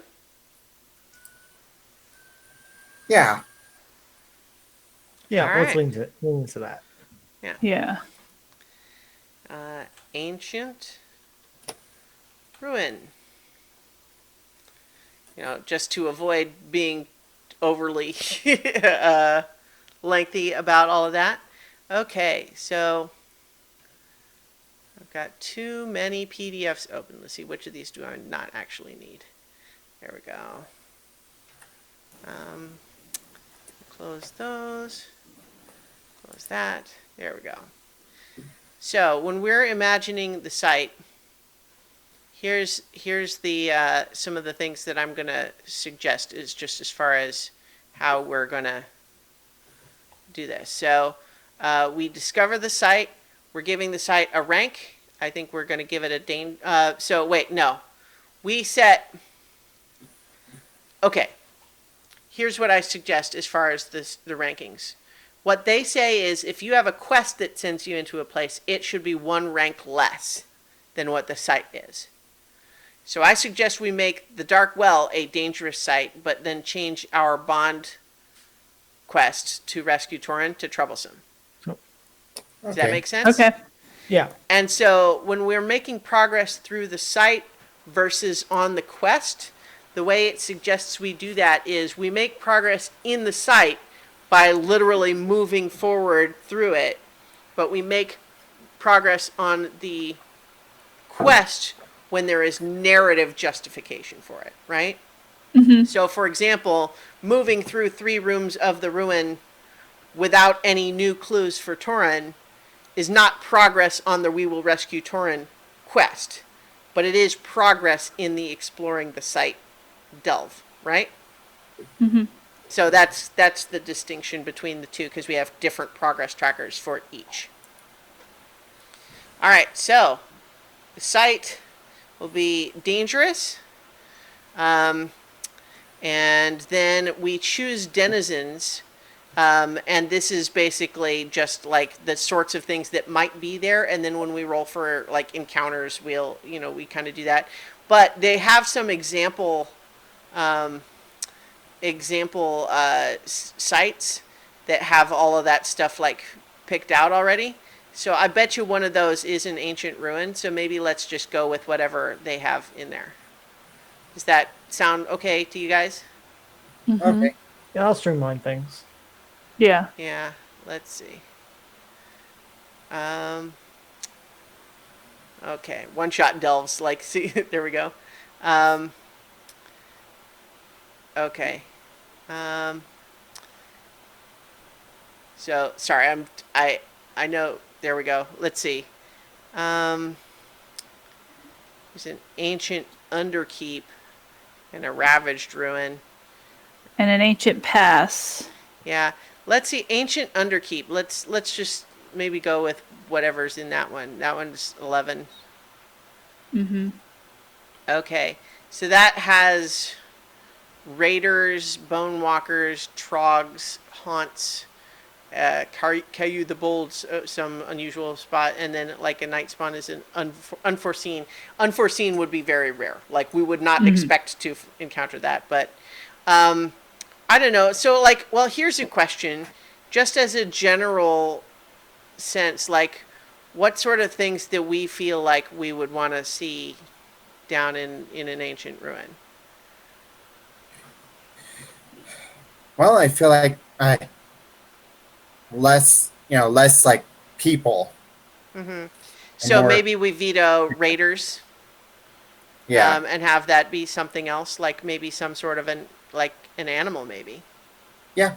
Like We have, yeah, we have a waterfall going down in there. So when I saw trogs, I thought, yeah, that makes perfect sense because it's going to be dampened in Yeah. there for sure, and that might be a place that they like to live. All right, so In the I'm going to dark and the start wet. with I'm going to leave the very common blank because that one we're not going to use raiders, but Walker,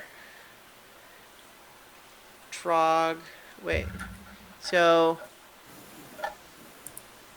oh, I see. There's not raider um Like maybe very common is something like Walker, ROUSs. um and I don't think they then exist. haunt. You all right, and then right spawn. And then hang on, I'm looking back at these, like how to choose the denizens, and I'm trying to remember how it suggests doing it. Choose denizens. So for the, let's see, got the denizens matrix, and so 107 for more examples of the matrix in play. So let's check that out. Using the denizens matrix, fill it out. Okay. Yeah, okay, so they don't fill out everything. Feel free to leave a few blank.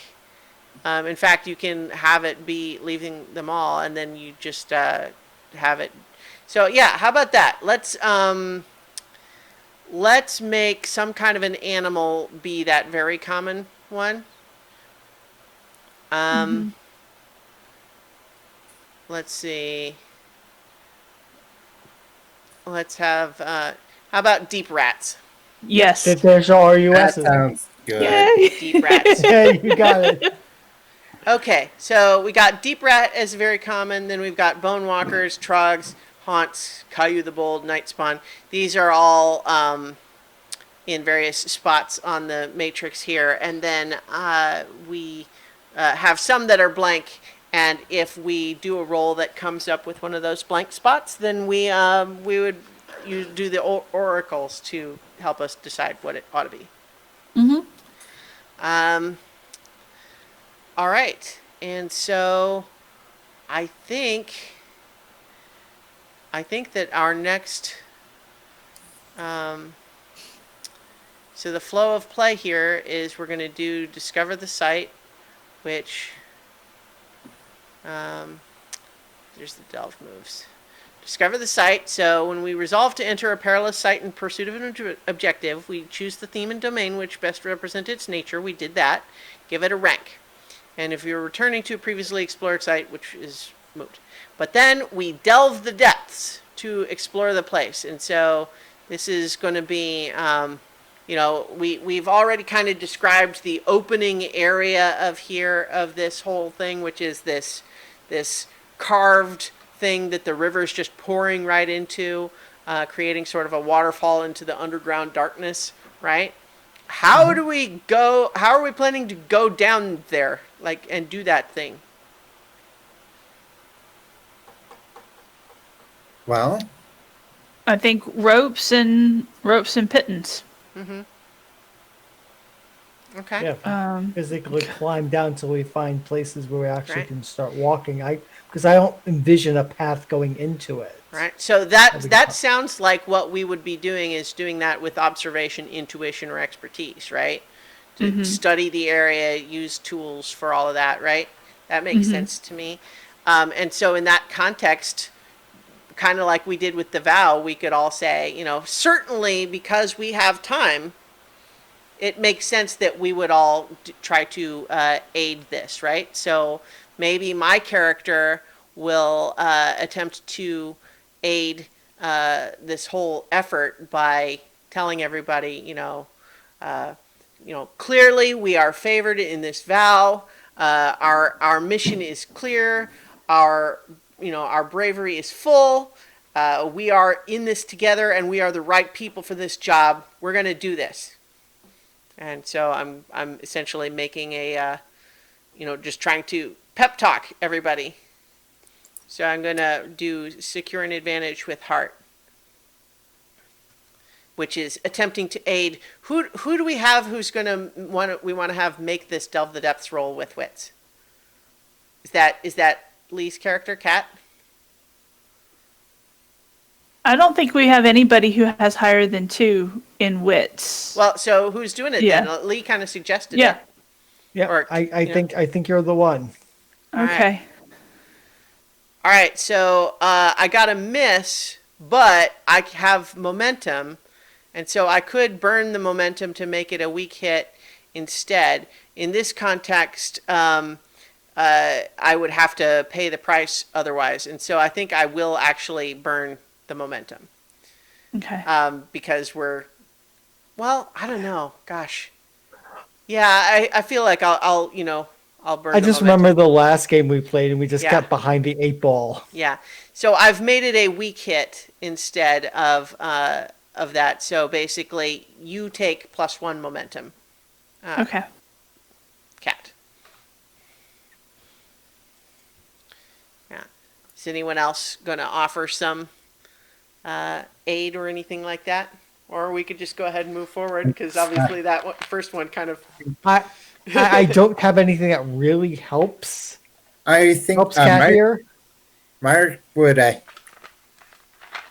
basically say, give advice on how to, on where you would notice, or how to climb quietly, how to not attract attention of anything that's down there, Sure. even while you're using ropes and pittons. Okay.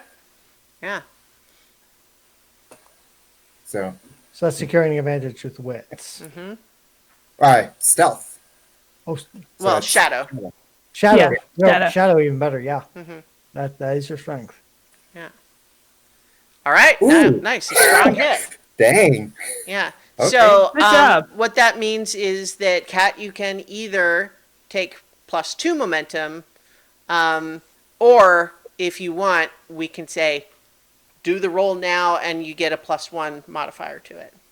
Let's do the roll now and get a +1 modifier. All right, so do the delve the depths roll, and we're rolling with wits, because basically I think my pep talk started to feel a little hollow in the face of this actual dark well. But then as Myrick starts just getting into the practicalities of it, starts feeling again like, here's what we're gonna do, right? So now, hammer in those pitons. Oh, begin our descent. Complication. ow. Wow. Okay. Dun, dun, So yeah. Okay. So that is like as bad a roll as it could actually possibly be. a miss and a negative complication. Yeah, because the action die rolled a 1, and then we got 10 and a 10 match of. That feels like maybe we're okay. So. How do you guys feel? I have 2 thoughts, and maybe we could even let the Oracle decide if you guys don't have an obvious preference. But one thought would be something else comes out right away, like we're in the midst of about to go down there and something else comes out. Or the places where we're carving the pitons crumble and we all fall in without a rope to climb back up. I think the us falling is more in line with the fiction. Yeah. Yeah. All right, yeah. So we're setting all of the pitons here ready to climb down, but then it just it crumbles, and maybe it actually feels a little bit like it feels like purposeful somehow. Like it doesn't feel random. It feels like somehow it the earth tremors right there, right now. So yeah, so okay, Oh, that's so scary. we're all falling. I think probably that is a face danger roll from all of us as we kind of try to react to what's happening, right? And so this is face danger. We've decided that this is a dangerous site, which means that if we end up having to endure harm, we endure it at that level. Oh, there. So we're each facing danger with however you want to try to do that, right? I think what makes sense for me is iron, just because my bravery does not help me stop myself from falling, oddly enough. So I'm rolling face danger with iron, and I get a miss, which means that's going to be, excuse me,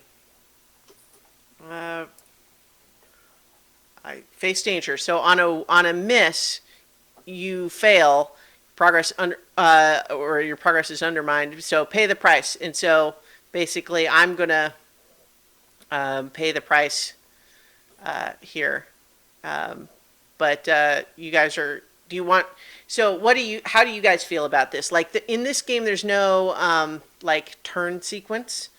We just do what makes sense, but we're kind of all falling at once here. So maybe it makes sense to have everybody kind of decide how they're, like, do their face danger roll and then resolve the results after we know what's happening to everybody. Yeah, I think that makes sense. So, like, Yeah. I'm going to pay the price, which probably, we'll see what that means, but maybe everybody sort of do your face danger roll before we resolve the next layer. Okay. I'm gonna go ahead and do mine with edge because agility is Yeah. agility is a good way to handle a fall. Makes sense. Yep. Okay. A weak Dang. hit. Yeah. So a weak hit for face danger means that you succeed but face a troublesome cost, which I would say, like in this case, you can choose whether you lose -1 momentum, or you can do the endure harm for 1 harm instead of the 2 that this site would normally generate. Or you can do endure stress, or you can, do -1 supply, which might be reflected like in the. So if you chose to endure stress, that might just be a holy crap, I'm a little bit rattled that just happened, versus endure harm. Maybe you're a little bit hurt, injured. You scrape your hands up or something like that.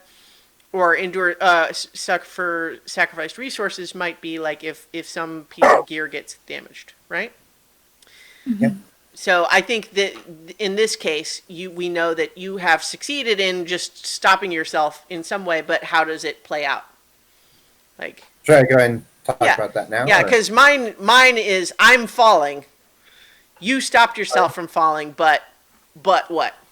All right. So I, basically started falling, and I noticed a ledge, and I grabbed at the ledge and didn't try and stop my momentum completely, but used it to change direction onto a lower spot where I rolled and kind of crashed and kind of knocked into a wall. Okay. So took its stress. Okay. Right. Harm or Yeah, harm. okay. So well, you can do the endure harm move in a moment, but let's have everyone else do their. I'm Okay. going to face danger with iron because I'm going to steel myself for the landing, and I know how to take damage like that and just try to like land properly. What I get. So I got a strong hit. Okay, there you go. So strong hit. Yeah, you are basically you are successful at catching yourself. You take +1 momentum, no harm at all. That's good. I like that. Nice work. And what you just sort of like your mercenary instincts kick in. You've got armor on. You know how to take a fall. Yep. Yeah. Almost like landing like Thor on bended knee, like bend at the knees, and it's like I find the ledge to land on, and then Sure. I go look and see where what happened to everybody else. Yeah. All right. Yeah. And I think I'm going to use edge like David did. For pretty much the same reason. Agility character. Yeah. All right. You got a strong Also hit. got a strong hit. Nice. So I think that was more she hits the bottom and rolls like Right. Link. Right. Nice. So don't forget to take your +1 momentum. So endure harm is probably the most straightforward to do next for Myrick. So do you want to go ahead and do that roll? So endure harm. Yeah. So basically, you can roll because we're starting from fresh. Your health is at 5, so you can roll that. Or you roll your iron, whichever is higher. But right now, that's definitely going to be your health. So if you look on your character sheet at the top, there's actually the little roller for rolling health. Well, there's also the move option, suffer, endure harm, move on the page. Yeah, but what I'm saying is you're still going to have to say which one you're doing. It has the option to put it in. Okay, yeah. So I'm explaining what you have to choose from, so you can choose it. Yeah. Okay. All right. So here we go. Oh, strong hit. Yeah, there you go. Nice. So I'm yeah. going to. All right. So, all right. So I would still take the harm. Yeah, well, because you're doing the move because you have taken harm, right? So, Okay. Yeah. actually, so technically you should have gone down to 1, like down to 4 from 5 first. But it's fine though because your roll. Actually, you know what? Let's just move forward with it for now and keep it as a strong hit. It would have been a weak hit if you had done that first. I'll just go ahead and embrace the pain and take +1 momentum. Okay. So you should have your health at 4 now. Yep. Yeah. Okay. Great. So in my case, I'm falling, pay the price. So the most obvious negative outcome could be one of those things, right? But like because it's not default an endure harm, that is one of the things that could happen. But we could also say envision 2 negative outcomes, or we could roll on the related oracle. And I feel like since we're falling into a mysterious place, I like the idea of having the oracle tell us what happens, right? Okay. So, Dun, Why? dun, dun, dun, dun, dun, dun, dun, where is dun. this? Pay the price. All right. Well, okay. And then it comes up with 62. It is harmful, which already happened. So for me, because this is a troublesome or a dangerous location, that means that when something is harmful, I take 2 harm. Right? Does that logic make sense to everyone? So my health goes down to 3. And so now I do the endure harm move I'm still going to do it with health because my iron is 2, and so it's with a 3 instead of a 2. So now I do endure harm with my own health. And I get a weak hit. So on a weak hit, I press on. I've taken the harm. No other changes happen. So basically, I think all 3 of you managed to kind of catch yourself. And whereas Satara kind of plunges into the darkness, and then you're all like looking around startled, and then you just hear like, I'm okay. Ow, ow, ow, ow, ow, ow, ow. I think I just basically fell a little further down. So what is this, oh, you know what I was just going to say, what does this place look like? But we can also, as we go to each sort of new area, there's an area is we can have, there are delve oracles to say what are these places like what feature do we have, right?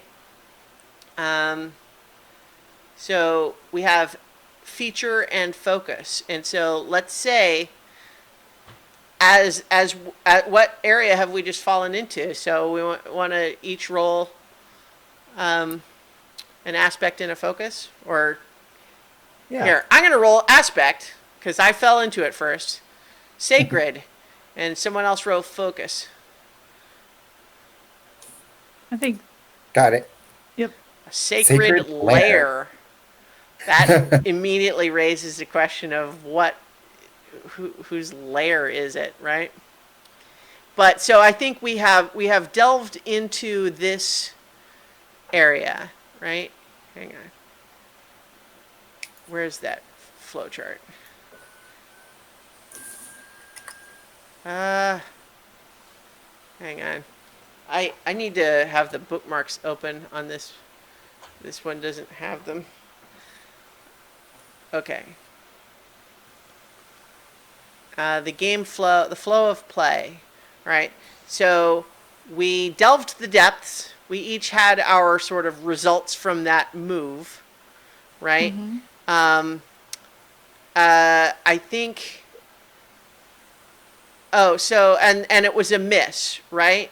So in addition to, okay, so we just decided what happened with that miss instead of doing the reveal a danger move. Right. We just went tumbling.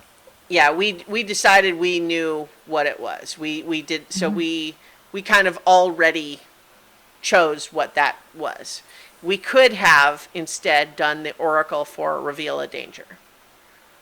But so I think what that means now is, we on this flowchart, we revealed a danger, which was that our rope fell and we tumbled down into this sacred lair.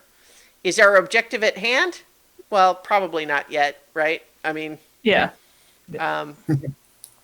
so in this case, no, which means that the next step would be another delve the depths roll. But in this context, are we, we're just, we're looking around, kind of like looking up. Are we going to just have to climb out now? It's going to be tricky. And then of course the river is is this a big cavern? What does this look like in here? Because we don't, climbed down like along where this river is pouring out into wherever, right? So I would imagine there has to be this enormous underground river. Everything's wet probably. Yeah.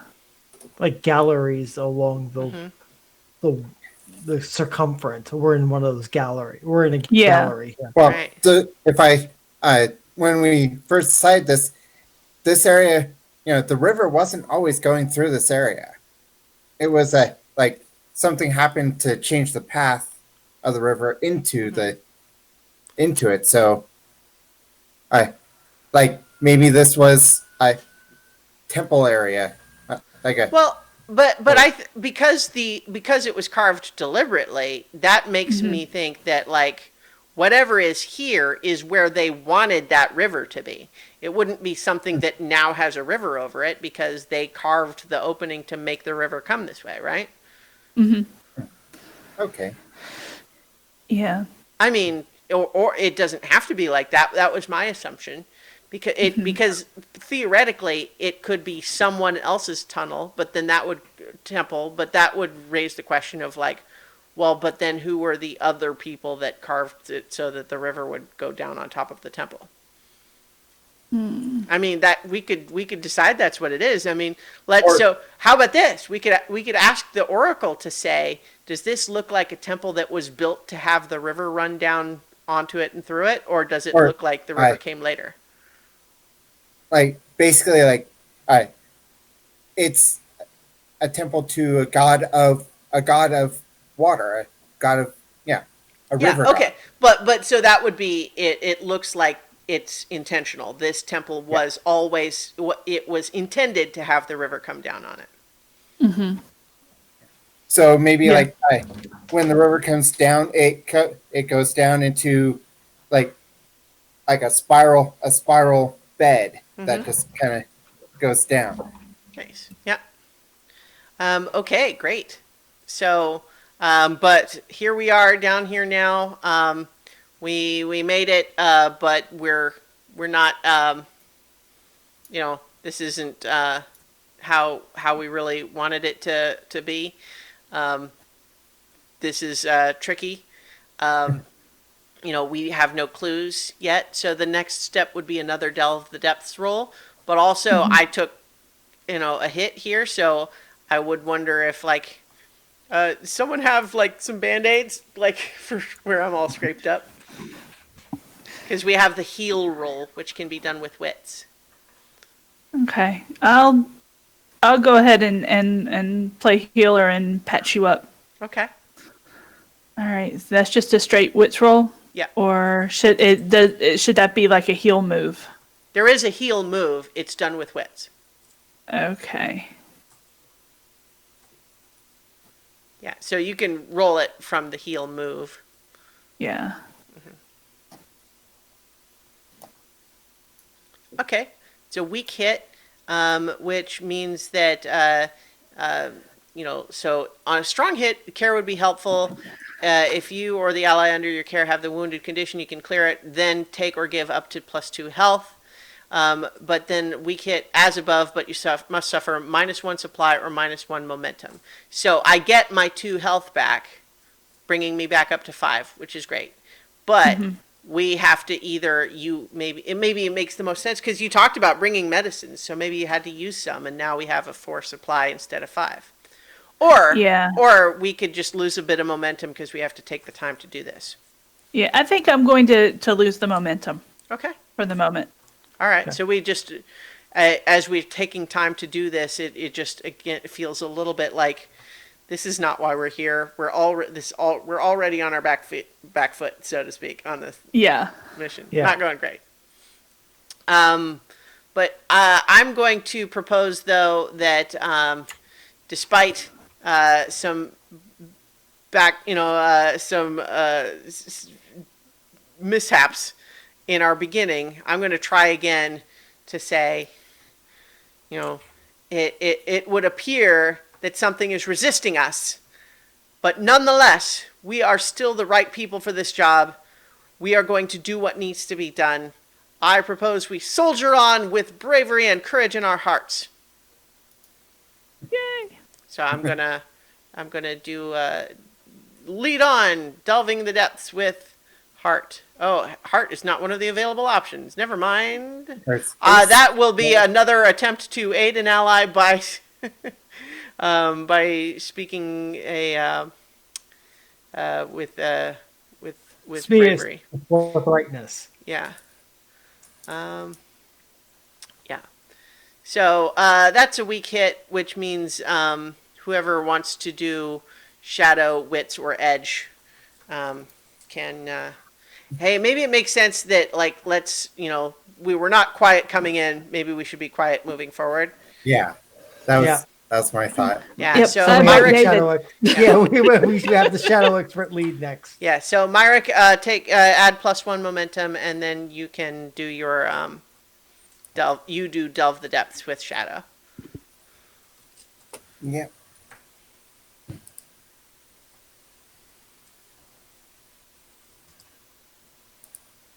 Shadow.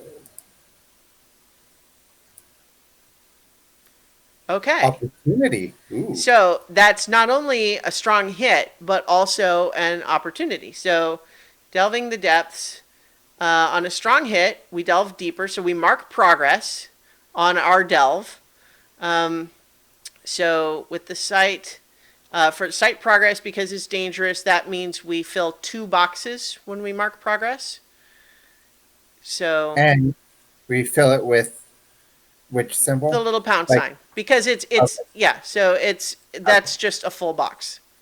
Okay. 4 ticks is a full box, so that's just represented with the pound sign. So we have and we're going to find an opportunity, and because it's also a match, we can decide how we want to compound that. Finding an opportunity is already kind of what's going on, right? So so let's see. So let's find an opportunity. So when we encounter a helpful situation or feature within the site, I mean, we could have that strong hit opportunity and the fact that we get an opportunity from a strong hit on the move anyway to say we do find an opportunity twice.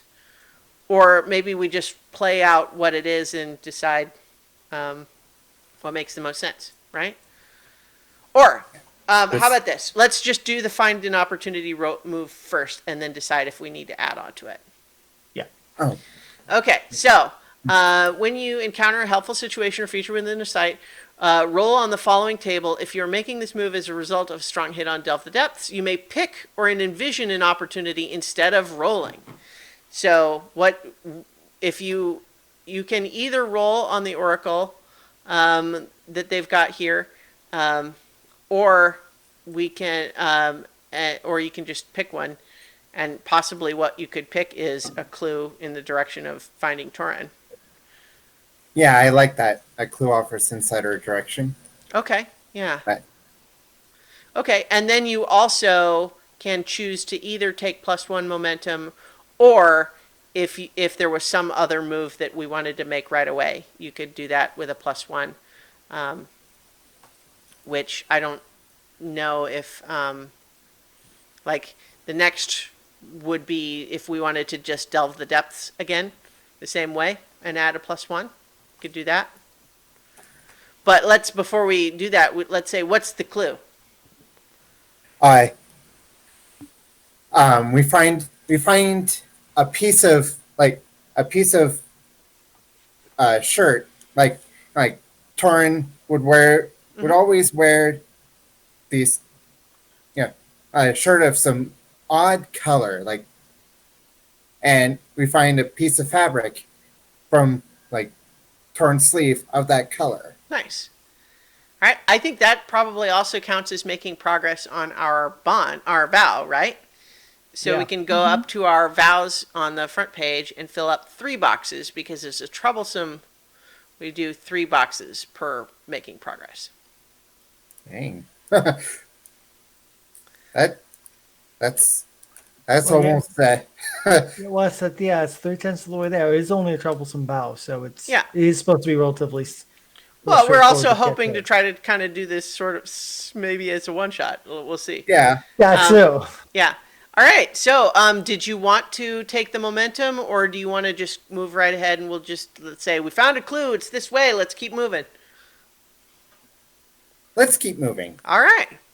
So go Let's ahead and do delve your deeper. delve the depths again, with a modifier of +1. Oh, great! Wow. You're rolling well Nobody for us likes you. now. Yeah. This is going well. So now you guys both really working for you again. It likes Yeah. you. yeah.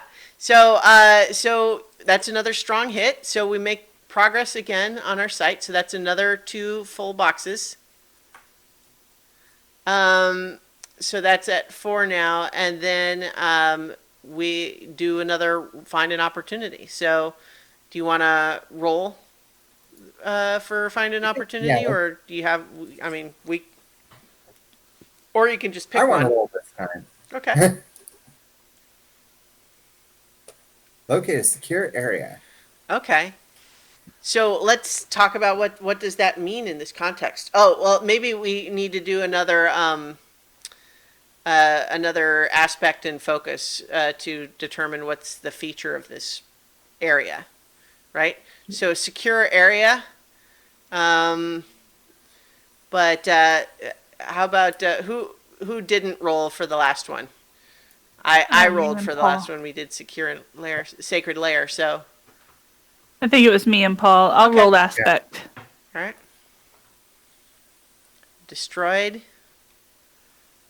And focus. Mm-hmm. Yep. A destroyed opening. And so maybe that's a secure area, is that we see it's like some sort of a chamber where some of the places to go in and out have been collapsed Yeah. so that we have a little area where we can kind of Set up camp and yeah, secure it. yeah, we could we could make a camp here and feel like that no one would be able to get the drop on us.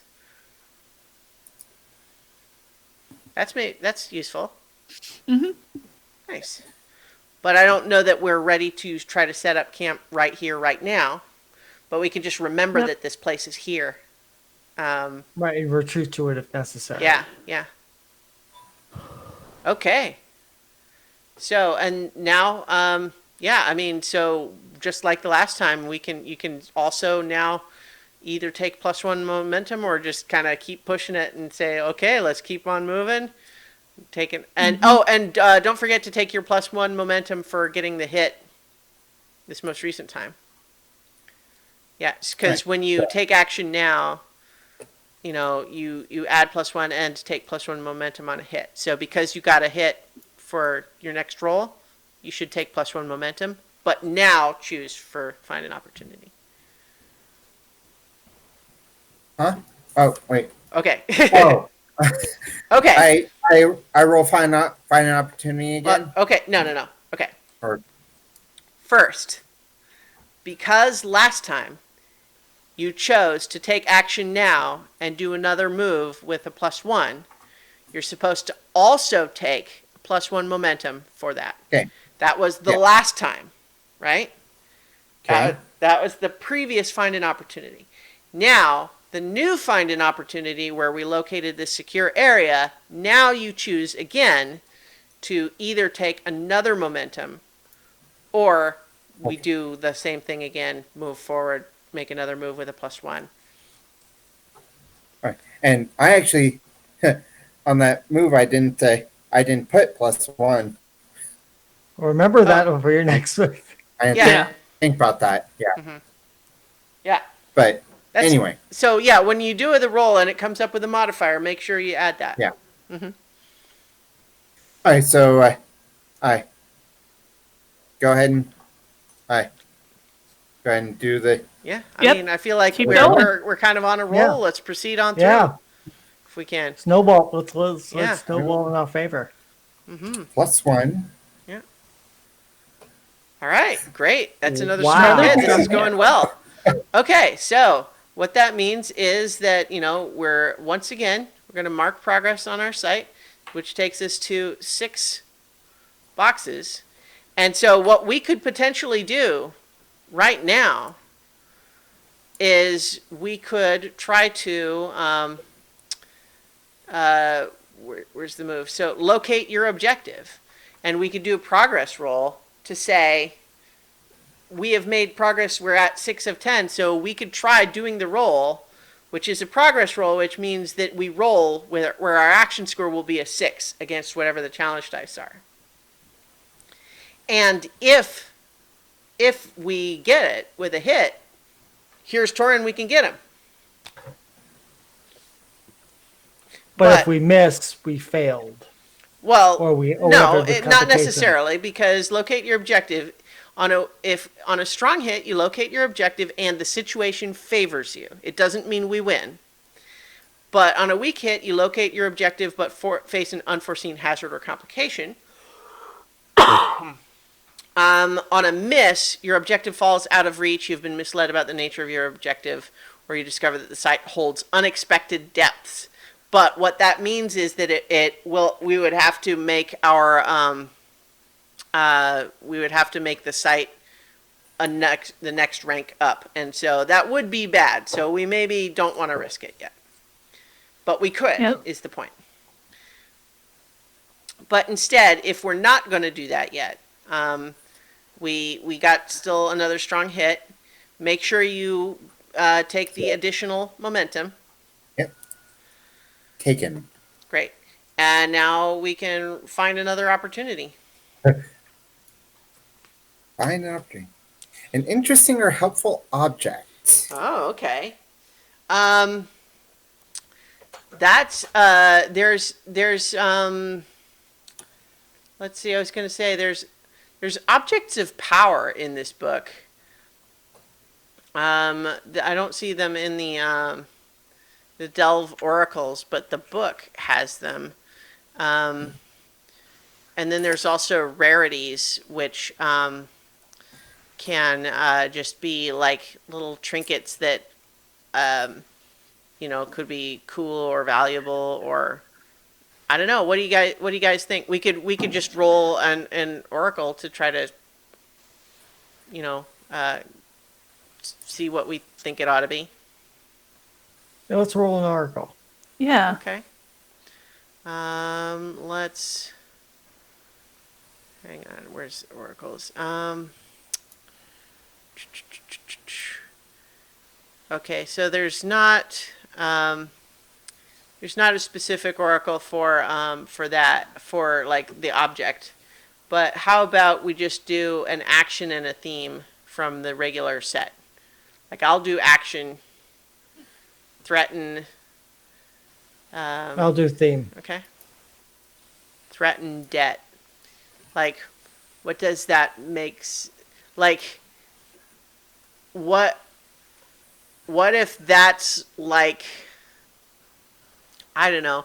That could almost make this like a really mundane thing. Like my first thought was like, we find a letter that we discover that Torin owes money to someone, and so maybe this isn't some supernatural kidnapping, but rather just like people have grabbed him. Or Mm-hmm. maybe it's like the object is a omen, Okay. and like it, and like it's the meaning of it is that it threatens to cause threat. The omen basically shows that it's a time of we're going to lose something, we're going to owe something. Is that like a good thing? I mean, because this is from a find Or- an opportunity roll. Yeah.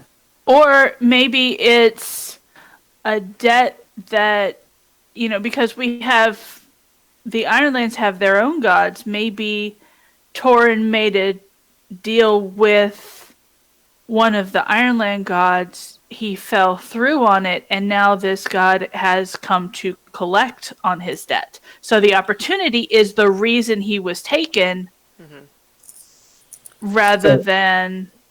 Well, Yeah, but like, did the god take him and leave a note, or do we think maybe No, these his are followers. zealots? Followers. Okay, yeah, there we Yeah. go. Followers of the god have, believe that he owes something. Okay, so that gives us like an insight as to what's going on here, like the reason he was Yeah, taken. and maybe the note was in his pocket or something, and so this is another like kind Yeah. of clue to where he's gone. Oh, sure. And figuring out why he was taken would definitely be another progress on our quest there. And yeah, reinforcing. Well, what are we facing? We're facing minions of a god, apparently. Yeah. All right. So there are. We should now have 6 boxes for our rescue Torin. Although I think, you know what? I take it back. Just another clue that we're on the right trail, even though we know information. I'm not sure if that really is another milestone. You know what I mean? It hasn't gotten us closer. It's Yeah. it's The given us in situation the is fiction not really illumination. different. Yeah. Like when we found a clue that we're on the right trail, that makes it clear what we're doing, right? The situation isn't changed, right? So I think we don't mark progress on that yet. Yeah, Okay. and the secured site now becomes more important, because if we have to fall back and find a secure place to defend ourselves, well, now we know where we're going. Yeah. Okay. So, we can continue to move on forward. Down Okay. into the depths. Lead us, O And- Shadow Master. And is that also still with the +1 then? Yep. I mean, Yeah. because he's continuing to get strong hit. Yeah. Okay. So this Could time, be worse. a weak hit. And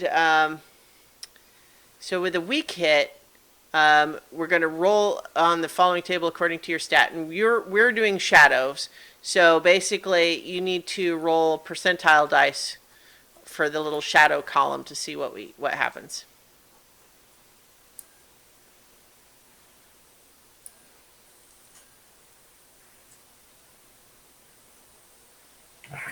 Yeah, I don't think there's a roller for this. You just have to do percentile dice.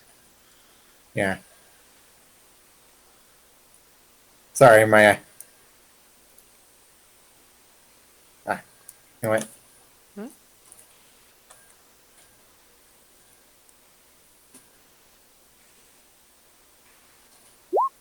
Okay, all right. 82 on the shadow column is choose one, mark progress, or find an opportunity.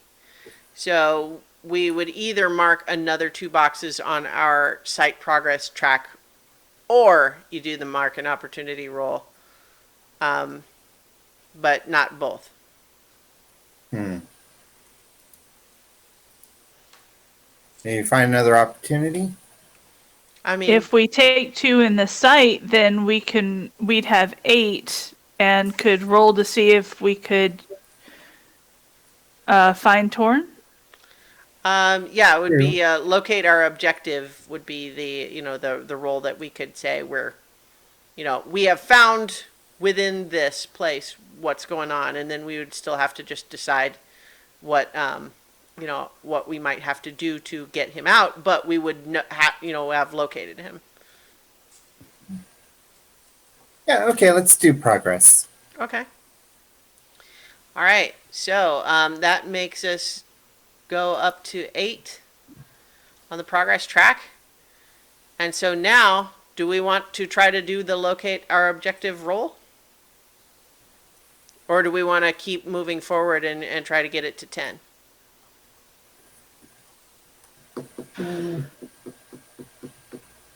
I think we go for 10. All right. Yeah. Try to make sure we find Torin. Yeah. Yep. All right. So that means that this next time you don't get an additional +1 momentum, and you don't get a +1 to your roll. Yeah. But we're Whoa, moving through we're still following your lead. yeah. And Okay, just there you go. about. Another strong hit. Great.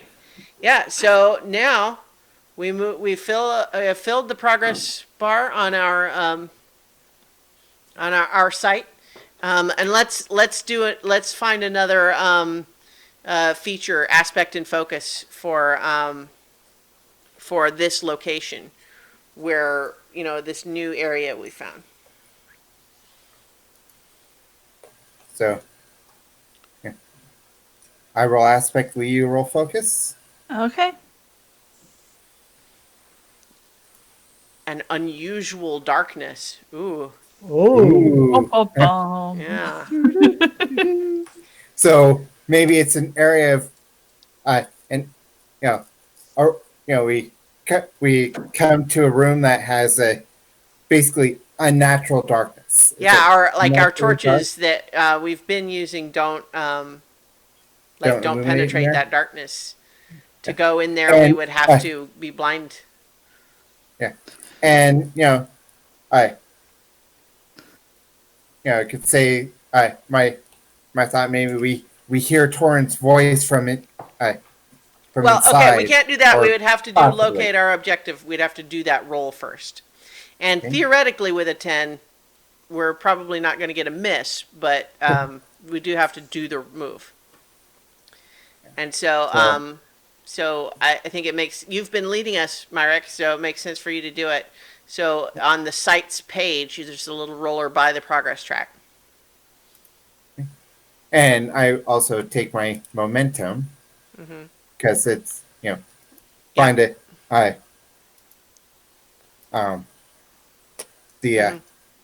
Strong hit. Strong hit. So and the site's progress. Well, I mean, it's because it's full up, so it's a 10. I know, so. yeah, but still, it's like, yeah. Well, I mean, like we would have had to essentially roll double 10s on the challenge dice to not. I know, Yeah. Yeah. but still, it's like seeing so many strong hits after, seeing Yeah. so many other Okay. things that are just, So what that means is that with locate your objective on a strong hit, We have located the objective and the situation favors us, which means that maybe what we do here is we hear this darkness, we hear Torin, and is he like complaining loudly or something? So maybe the situation favoring us is that we can hear him protesting, which suggests that he's okay. And that maybe because we approached with Shadow, the zealots in there haven't heard us coming.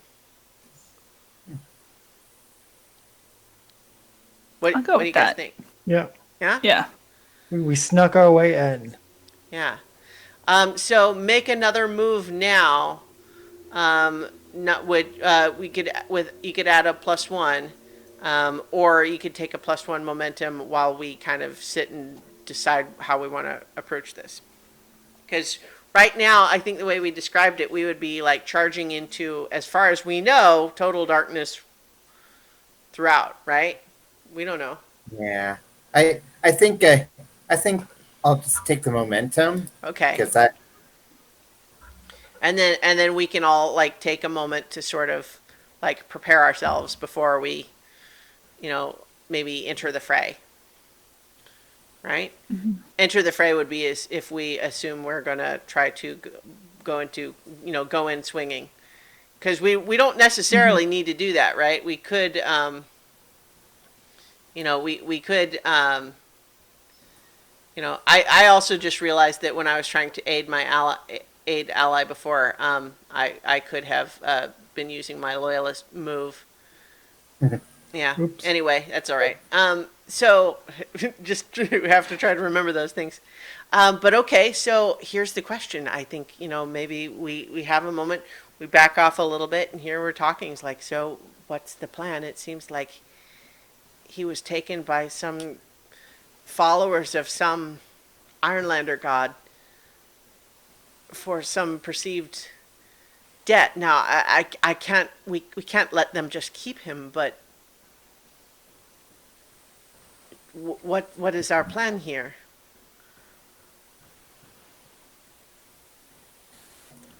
I think we disable them, kill them only if necessary, and bring Torin out. We have to, but we need to make sure that this just doesn't happen again to him by these followers or by others.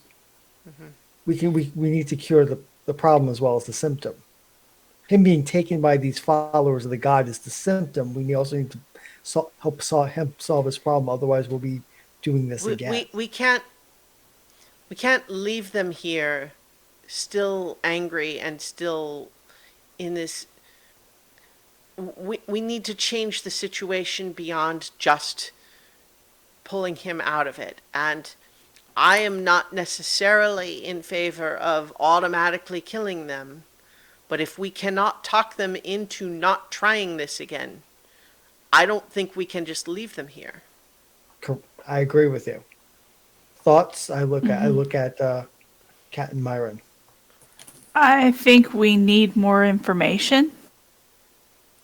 We don't know how many there are. We know Torin's in there. We know he's relatively intact from the sound of his voice. I mean, he sounds fairly normal. Yeah. Incidentally, locating him definitely counts as marking progress on that quest. So I would say we can move that up to 6 boxes. Yeah. Yeah. But I think we need to. I think we need to find. I think we need to discover how many of the followers are actually in there, and that would make our decision for us. Do we try to talk to them, or do we just sneak him out and then deal with them later? We don't know what his debt is. Perhaps it could just be paid in some other way. We could perhaps pay his debt by offering them their lives. Well, I mean, my concern there is that it just leaves them feeling like that they already had their lives. And they're just going to, why would they not just come back? Mm-hmm. True. Now, Yeah. I'm not. I think my concern is that if that is the approach that we wanted to take, we would need them to leave and not be here. But I can't. I don't think we can just leave them here in this cavern underneath our city, still angry about this. If we could convince them to leave and go elsewhere, that would be okay. Or if we could just persuade them to mind their own business. But We we could don't know walk. what they're. So we could attempt to bargain with them as a first approach, but it would require us to give up our element of surprise. I think that someone who is skilled in shadow and stealth should go in and assess how many, and if possible in this magical darkness, I know not your skills, Myron, to discover how many there are, what kind of opposition are we facing. If there are just a couple of them, we have a much stronger bargaining position as if there's 20 of them. If we just march in, 20 of them will not need to listen to us. But if there's a number that we could have at least have a strong fighting chance against, then they might actually listen to reason because we're actually a threat to them. But we need to know what that is before we go marching in and Yeah. seeing and just discovering to our horror that there's more than we thought and we're in trouble. Right. I do have the ability to shadow walk. I had forgotten that, Cat. Perhaps Yeah. you might be the one to. It says when you cloak yourself with the gossamer veil of the shadow realms, roll plus shadow. On a strong hit, take +1 momentum, then re-roll any dice one time when you make a move by ambushing, hiding, or sneaking. On a weak hit as above, but the shadows try to lead you astray, you must first face the danger to find your way. Okay, so perhaps that is the best way to penetrate this strange magical darkness and scout out what's going on. My training, my infiltrator training will can give me some assistance here as well. When you make a move to breach, traverse, or hide within an area held by an enemy force, add +1 and take +1 momentum on a hit. So, yeah, okay. So, I mean, So you both have very different skills that make you both. in this Strong circumstance, strong because computer. we don't understand this strange darkness, this unnatural darkness, I can't help but you have done an excellent job leading us through, Myrick, but perhaps we should let Kat try to penetrate this mystical darkness with her own shadowy abilities. As you will. Okay. All right. All right, so I think I have to Yeah. So face danger. So no, well, so what you do first? Sorry, I'm looking at your ability. What you do first is you cloak yourself with the gossamer veil of the shadow realms, and you roll plus shadow first. Okay. This is your attempting to navigate through this area, and so that is the move. Okay.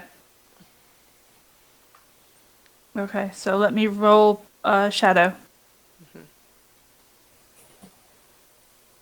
Cross my fingers I don't fail as bad as I did the last time. Okay. Oh So, man, yeah, what is so- with me? Well, you know, it is what it is, right? Like, Yep. so what it says is like on a weak hit. So this basically doesn't work. So, Yeah. but here's the question: is how does it not work? Is it that you are unable to find your way through the darkness, or that maybe, like, I mean, one way that it could not work is that you sort of step into this expecting there to be more of it, but it's just a layer. Like you pass through and you're in a perfectly well lit room where a bunch of them just like suddenly turn to look at you. I feel like that would be a complication. Yeah. Well, I mean, it I is a think- miss, right? It's a complication, Yeah. right? Like, Yeah, Right, right, I like- actually like the second one. The right. Yeah, so essentially what you were doing was you were going to try to gather information, but you were using your special move to do it, right? right. And so what you were, or rather, you were going to, I don't know, the move might have been secure an advantage to try to gather information. But securing an advantage in this context, on a miss, you fail, or your assumptions betray you, pay the price.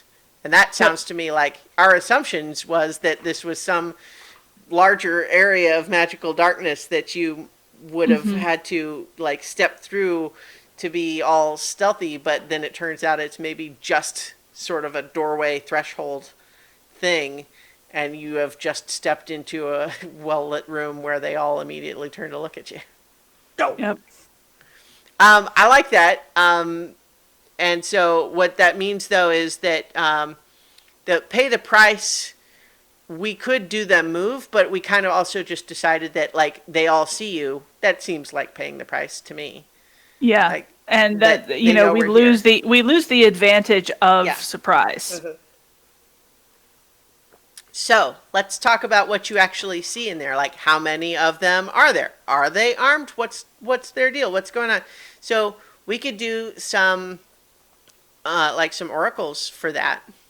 Yeah. You know what I mean? Like, so one of the ways that we can do oracles is, well, so first of all, we could do more feature oracles for aspect and focus to, like, say, okay, what is in there now that they've gone through that magical area, Yeah. right? The dark area. So Yeah. maybe, Is the darkness still there, or does it dissolve? I don't know. So, well, that's a good question. Yeah. Is it still there? Well, how about this? We could do an oracle. So let's say, is it more? I feel like it's more likely that it wouldn't dissolve. So let's just do a percentile dice, and if it is 76 or higher, then it does dissolve. If it's below 75, then it does not. Okay, so the darkness does not dissolve. So someone want to do the feature focus oracle? This is like what's inside past that darkness.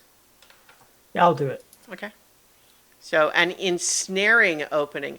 Oh, so maybe like it's a trap.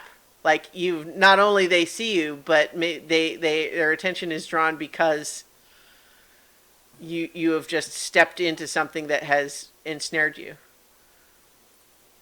Okay. Yeah. Okay. And I think I'm so startled I probably scream. Yeah. All right. Great. So let's talk about how many of them are there? What are they like? So how about this? We don't want to belabor the point too much. We already know there's zealots that believe that this guy owes something to their god or their church, right? They've kidnapped him as a result. But I think the things we need to know are, A, how many?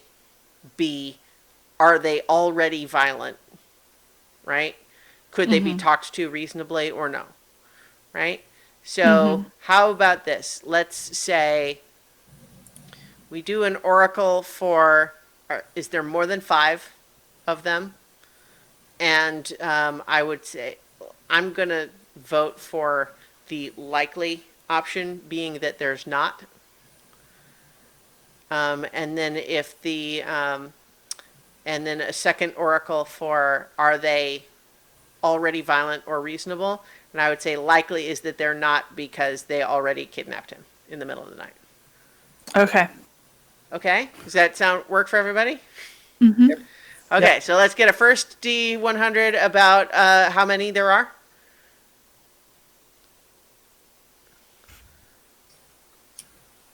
That's 50-50. Huh? Well, no, I would say usually what you do Yeah. is you say one of them is Yeah. more likely, and then you do 3 to 1. Yeah. So is someone doing this? Yeah, I'll do it. Okay. So that would be still less than 75, which means there's less than 5, which I think we'll say so.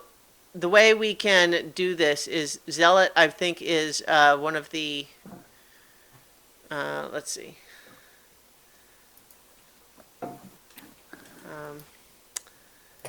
Let's see. I'm gonna find the zealot like creature block. There we go. And they are troublesome, but if it was a pack of them, then it would be, we would say that the group of them would be a dangerous opponent. Okay. But now let's get another percentile dice to see, like, are they reasonable or violent already? Okay. And I'll go ahead and do that again. All right. Okay. I was going to say that you know, we kind of talked about it was being more likely that they're already violent, but this makes it look like they're reasonable. So you've what kind of trap have you stepped in? I think the thing that makes the most sense is maybe they piled their supplies like by the door to you know. So I basically walked through this expecting the shadows to be a whole lot larger than they were, and then the first thing I do is trip over their supplies and faceplant right in the floor. Okay. All right. Okay, so This is turning into a game of Fiasco. yeah. Well, so they immediately look and but like they probably have weapons, but are actually a troublesome enemy would typically not be have lethal weapons, but because if it's dangerous because there's a group of them, like theoretically. Okay, the point is, mechanically, it doesn't matter, honestly, whether they're armed. But they don't immediately like weapons. But it's probably kind of a matter of, hey, who are you? What are you doing here? How dare you trespass upon this holy ground? Right? I mean, feel free, you guys, to also role play some of these like zealots. Yeah. Like, but what the Oracle has just told us, they're reasonable. Yeah. So what's our move? Yeah, like, And it's like, all right. Should I get more rope, boss? I was like, sorry, Torin, are you okay? I'm from his. Torin was working for our village and for our circle, and when he just went missing, we of course wanted to look for him. I think Satara would grab the other two of you and come in along. Yeah. Also, just to kind of be a little bit of a show of force, but not aggressive, because I hear talking inside. Yeah. I mean, Cat's cry would have been a catalyst enough for me to go charging through. Yeah. I think that's. And I think then it I was- see these reasonable people, and I've got my axe out, and I looking All right. a little sheepish, like I was supposed to chop somebody's head, but maybe not yet. So I Okay. lower the axe. Right. So here's the thing. What we're looking at here is essentially a compel roll, right? We're going to try to persuade the zealots to release him. And that doesn't necessarily have to mean that they give him to us for nothing. It could just mean that we're able to come to an agreement, right? right. And we can decide what that means. But so, if we are wanting to charm, pacify, barter, or convince, that's a plus heart. If we're threatening them, that would be plus iron. If we're trying to lie or swindle, that would be plus shadow. And Okay, it I seems think- like, the way you opened it would be more the heart, Yeah. right? Yeah, but I will. I think this is for me. I don't have that great a heart. Yeah, well, it doesn't have to be Roll. you to make the compel roll. I'm just saying that, like, that's the tactic that seems like we're Yeah. moving down that path. Yeah, in the fiction, how are you approaching it? Yeah. Okay, so, like, I mean, if like Satara could move in and just say, Watch your step. Oh yeah, sorry. We did not intend to trespass with any intent of offense, but you have stolen someone who's a valued member of our community, and we need him. Please, can we come to some sort of an agreement where he can be returned to us? And I guess that would be a compel roll. Is that That would be a compel roll. all right? So I'm rolling with heart. And look at that, a strong hit. All right. Yes. Okay, so let's talk about like what do they want for his safe return?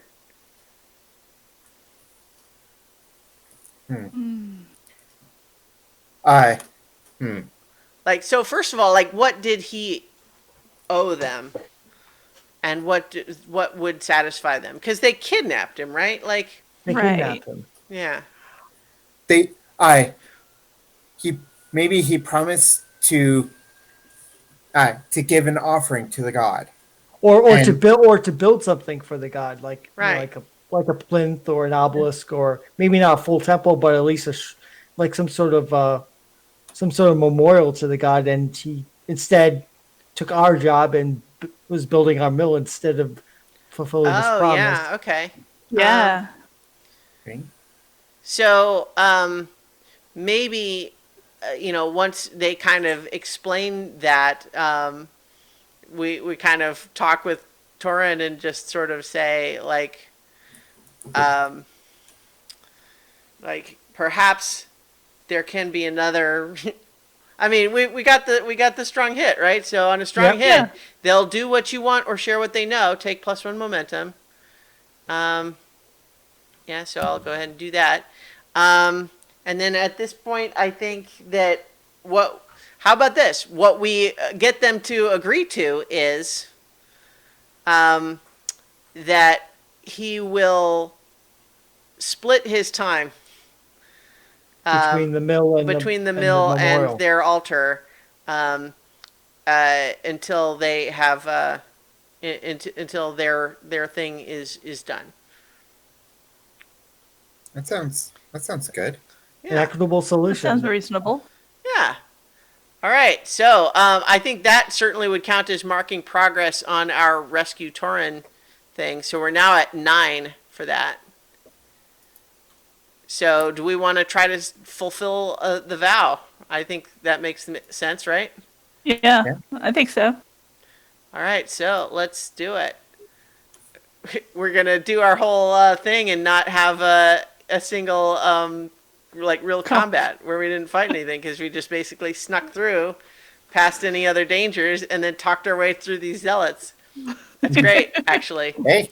All right, Sometimes it happens. when we achieve what we believe to be the fulfillment of our vow, we roll the challenge dice, and let's see. The filled progress is 9. Hang on, I'm gonna do it on the vow over here. We will rescue Torin, and that is a weak hit because one of them was a 10. Okay, so a weak hit on fulfill your vow. There is more to be done, or you realize the truth of your quest. Envision what you discover, then mark experience. This was a dangerous quest, so we mark 1 experience. And you may swear an iron vow to set things right. If you do, add +1. Maybe, okay, how about the complication here is just... We still got to get out of the pit. well, that and also just the idea of like, he's like, how am I supposed to split my time? It took us hours to get down here and it was dangerous. And so and we have to just like escort him all the time? Yeah, we've kind of got ourselves involved. So yeah. Okay. Well, maybe it's a week and a week. Not just, okay, half a day Every day. here, half a day there, maybe a week with us and then a week down here. But he still Okay. needs escorting down here because Yeah. it's Yeah. dangerous, and we're the people that have to do it. Okay. Well, I'm pretty sure. I'm pretty sure. Oh, well, okay. Um, I'm going to suggest that that I'm how about this? Just for fun and to kind of resolve it. What we instead say is we're all feeling good and happy about this whole thing. But then one of the zealots says, actually, that would be a lot easier if it hadn't been for the deep rats that the deep rat that is blocking our back door. If you could take care of that for us, then I think we could make all this work out. And so now we can swear an iron vow to kill the deep rat guarding their back door. How about that? Does that We sound? can get some how's that combat sound? in this. Yeah. Nice. Yep. And it won't be like a long one. Let's just have this be a dangerous vow. Kill the deep rat, or troublesome vow, rather. Kill the deep rat. Kill the deep rat. Kill the deep Kill rat. the deep rat. And so then kill the deep rat and secure the back door.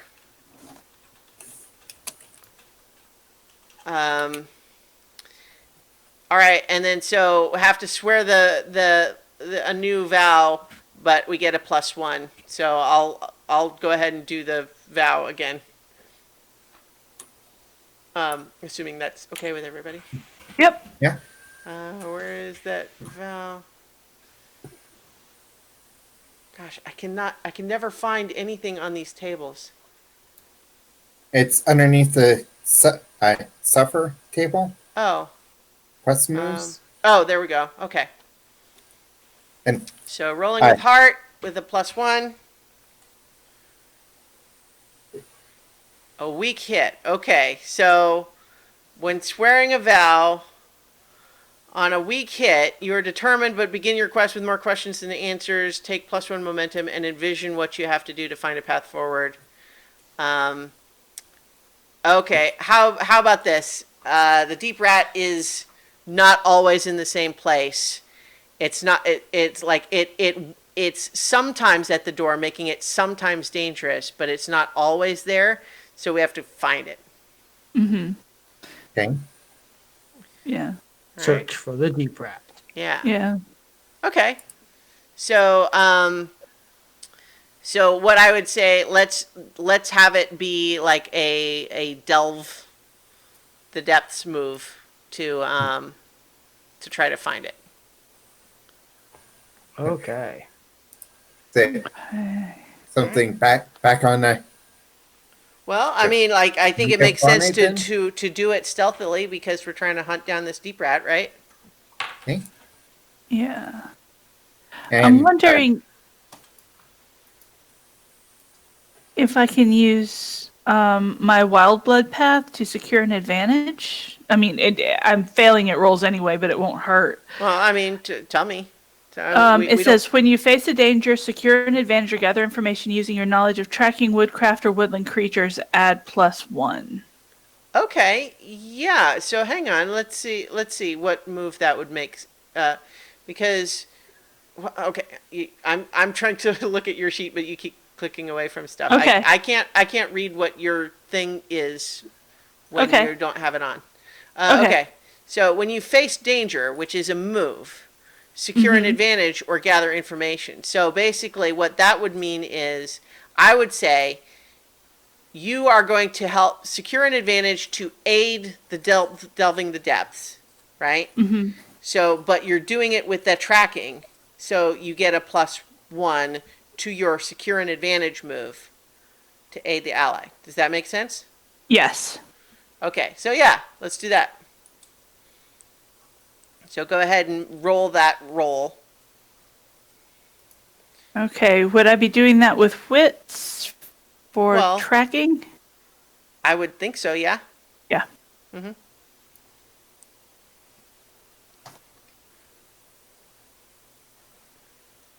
Okay. So it's a miss. I should and a not be allowed to complication. roll anything anymore. Well, no. So don't. On a miss with a complication? How about this? How about this, everybody? The complication is you find the deep rats, plural. Yes. All right. So now that's why they were so confused, is because there's actually more than one. So now let's here's what we're doing. We're adding a progress tracker for deep rats. And it's going to be dangerous because each one would be troublesome, but now it's more than one. It's a gang of like 3 or 4 of them. And we're going to combat versus these deep rats. So now we're going to all enter the fray. I'm Yep. seizing Dum, control dum. just a little bit, just so we can kind of go ahead and do this. Work Yep. for everyone? Yep. So we Let's- each do the enter the fray move. Right. And And you choose They are which, dangerous? They are dangerous, yeah, because each one would be troublesome. These deep rats are foul, oversized rats with squat bodies and stubby tails. They're essentially blind but navigate through smell and touch. All right. And so each do enter the fray move with your applicable stat. And so I charge in as soon as we see them. Hiya! Nice. So on a strong hit, I'm going to take +2 momentum, and I have initiative, which it should be noted in this context. Initiative is not like D&D initiative where there's a turn order. Instead, it is each of us either has initiative or don't, and that affects what moves we can make. But everyone else needs to do your enter the fray move. all right. So So it's heart, shadow, or wits, depending on how you. Yeah, depending so on the just to situation. think about how your character would begin this combat. What would they be doing, and figure out what stat makes the most sense. Yeah. yeah, I think So Myers would be but basically, as Satara goes charging in, Mark would be going along a wall and basically creeping into the perfect position to strike unaware. All right, so you got a miss, but you could burn momentum and make it a weak hit instead. So the difference in this context would be if it's a miss, you don't have initiative, and you need to do a pay the price roll. But if it's a weak hit, you get to first you would burn the momentum first, but then you could either take +2 momentum or have initiative for your next move. I think I will go ahead and take initiative. Okay. And I dropped my momentum down to +1. but then resets back to +2 Huh? when you use So- momentum. Oh, Yeah. never mind. You're right. Yeah, didn't you burn- burn right, the right. momentum, and then Then you it take goes up. +2, so you would be at Yeah. 4. Right? Yeah. Or 3. Or Huh? You're no, okay. he didn't burn the momentum. He just Oh, if you're not burning the momentum, then you need to pay the price. You don't take Yeah, any right. momentum. You burn. So I did burn momentum. Okay, Okay. so if your momentum was at 8 and you burn it, it goes to your reset, which is 2. Okay. Yeah. And then Okay. with +2, if that's what you choose, then you would have 4, but you do not have initiative. And I'm taking initiative. So so you're, Okay, you're at so 2. it stays at still 2. okay. All right. Okay, so I'm coming in next to you, axe drawn and ready Mm-hmm. to fight the foe. So that's heart. Or you could have it. Well, that I Well, was you going to know say. that there's no iron for this. It has to be either heart, shadow, or wits. So I got a weak Oh, hit, yeah. Okay. Yep. and so I will take initiative. Okay. Initiative is important in this game. It is, but momentum is also. But either way, yeah. So, you're enter the fray, Kat. I mean, in theory, like you can do the roll. I don't think any of us would argue with that. But also, I mean, this kind of all started by you sort of stumbling upon multiple rats. So like, it might make sense narratively to sort of say you don't have initiative going in because Yeah. does that make sense? Yeah, that does make sense. Okay, so let's have you do face danger first, as you have basically stumbled on these rats before everyone else is actually charging in. Okay.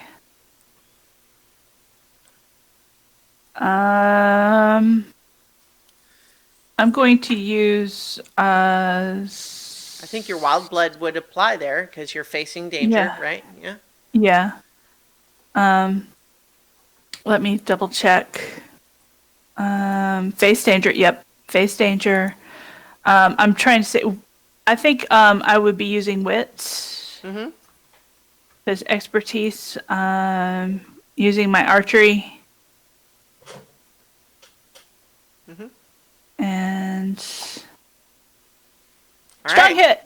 Great.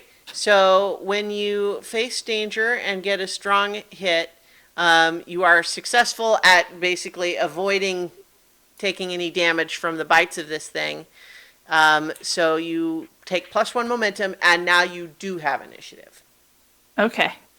But so I think that would be sort of the first, like wave of you stumbled across them, they charged at you, but you were able to evade them with it taking no damage. But then, Satara charges in, with the shield and a short sword, but the shield's kind of like the flashy bit. But because I do have initiative, I'm just going to go ahead and strike. And strike has to be iron because it's just melee. And I get a strong hit, which means that we are marking 2 boxes on this dangerous progress track. And I maintain initiative. So let's just kind of keep moving along. So what about Myrick as he's sneaking in from the side? Well, since I have initiative, I can strike. Yes, you can. And if you're you would do edge if you're doing like a ranged attack, or you could otherwise justify that it's, why it would not be. It's dagger, so. Well, stabbing but is, no, but the way, but that's still iron, not edge. I know. Yeah. Yeah, that's Okay. what I'm saying. It's iron. Right. Mm-hmm. So.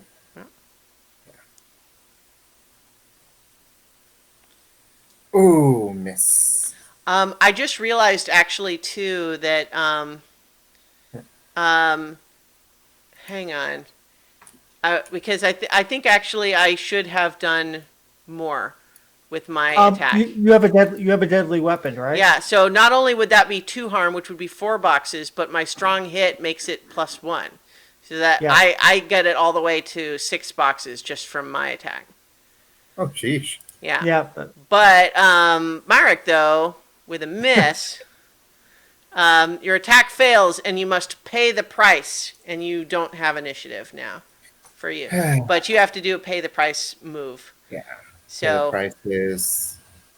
you can do a percentile roll, or you can we can decide what makes the most sense. Like what maybe makes sense is that you kind of come in and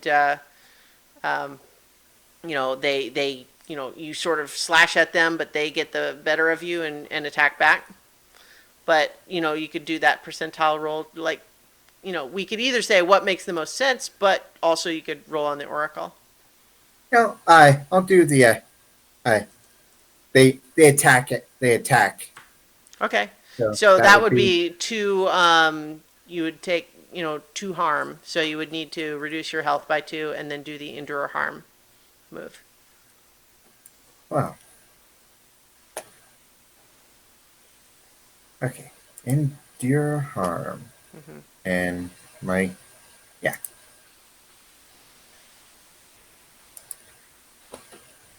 All right. We hit. So. Yeah, so you still don't have initiative, but basically nothing else happens on a weak hit for endure harm. Okay. Yeah. All right, so Myrick attempts to charge in with his daggers, but they just bite the crap out of him with their horrible little rodent mouths. But what about I see her. You see her. You see her. Okay, I'm going to go. Ursi is going to Ursi. follow your lead and charge in and start shopping at these things, especially when Myron's not doing great. I'm going to see if I can help out with a strike. All right.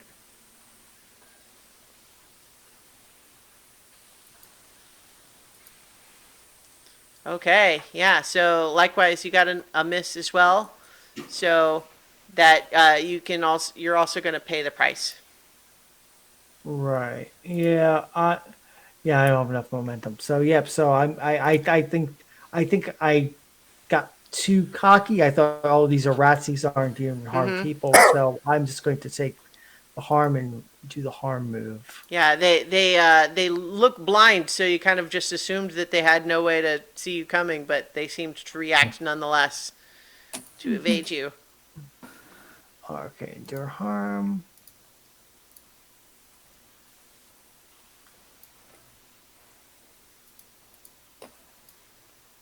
So that's a strong hit. So I gain momentum back, and what else? So On yeah, endure harm. what you would have already had to take the 2 health off, Right. right? No, so yeah, you rolled so you can either do -1 momentum and take 1 health back, or take +1 momentum. I'll claw back the 1 health. Okay.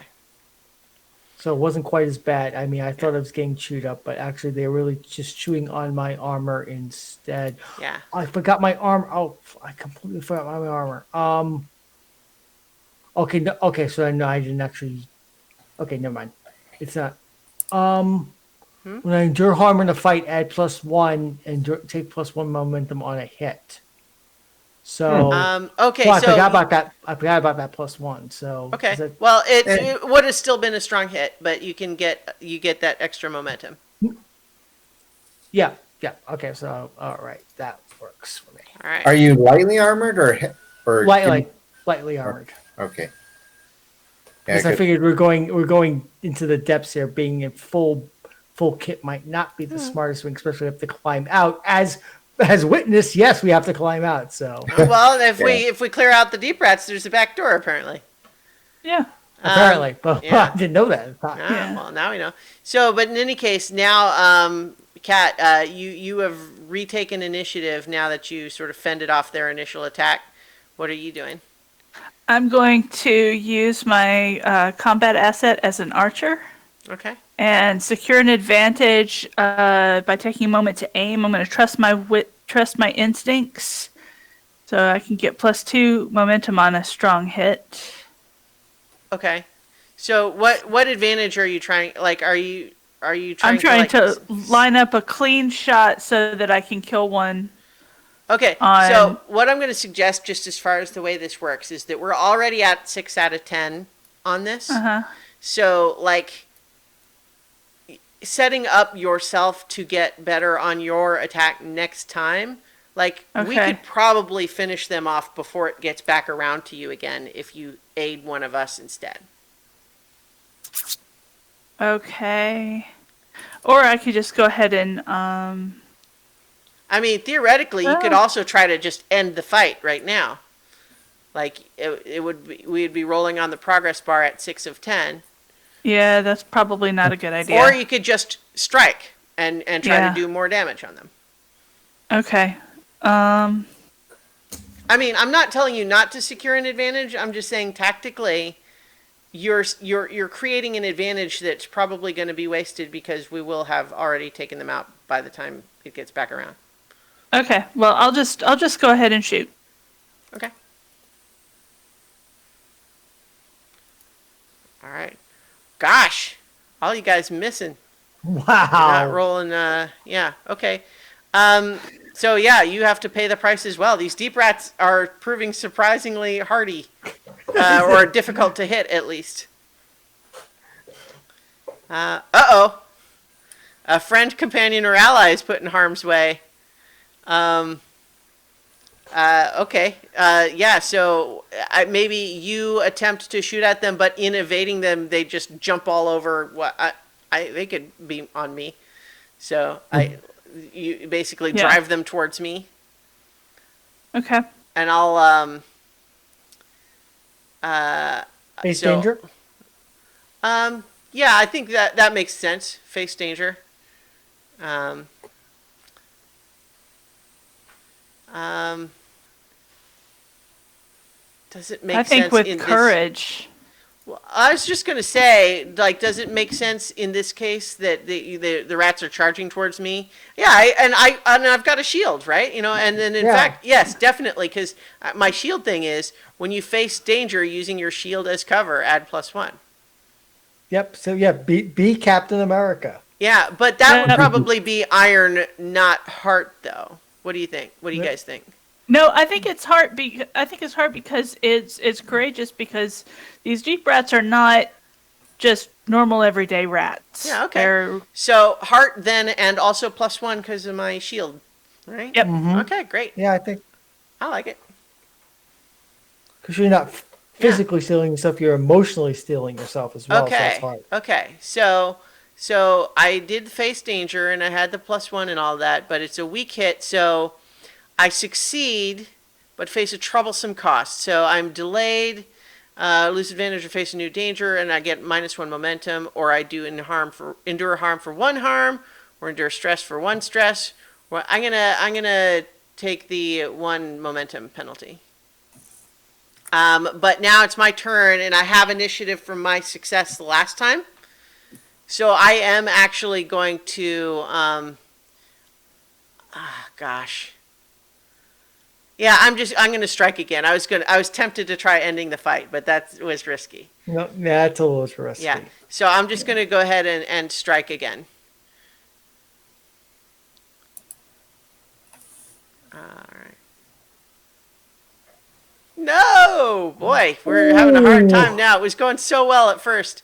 Okay, so with strike, on a miss, I must pay the price, and I will pay the price, and I'm going to do that. Pay the price, Oracle. Where is that? Oh, God, I can never find pay the price. There we are. It is harmful. Okay, so yeah. No, straight up. Yeah. And then endure harm.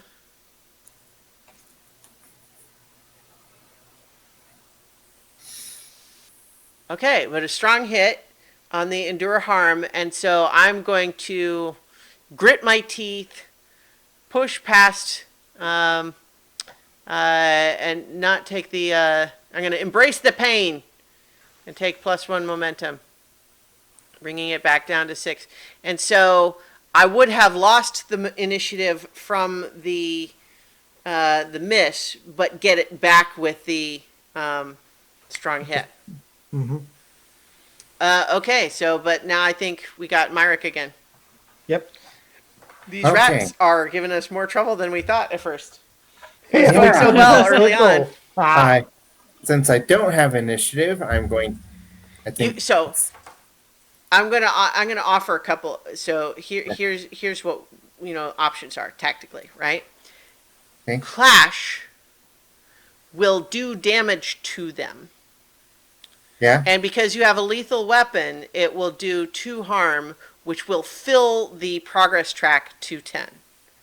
Okay. But you take harm also, Ah. right? Yeah. So that's Okay. what Clash does. Is basically you wade in, you accept they're going to get some bites in, but you're going to get some of them too.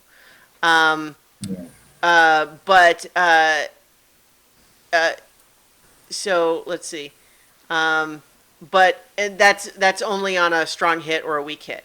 Alternately, you can face danger to basically try to evade their attack. And the difference is, on a weak hit or a strong hit with Clash, you do damage to them, and we will fill their progress tracker. With Face Danger, there's no risk of you getting hurt if you get a hit, but you also won't do damage to them, right? A miss on either one, you take damage. But Okay. it's the difference between you can hurt them at the cost of your own health, or you try to have it be neither one. I think I will then. I think facing danger is the Okay. thing to do, Yeah. All right. and I will. Yeah, I will. I'll do so by trying to nimbly get out of the way. Mm-hmm. So edge. Yeah. Okay, and do I?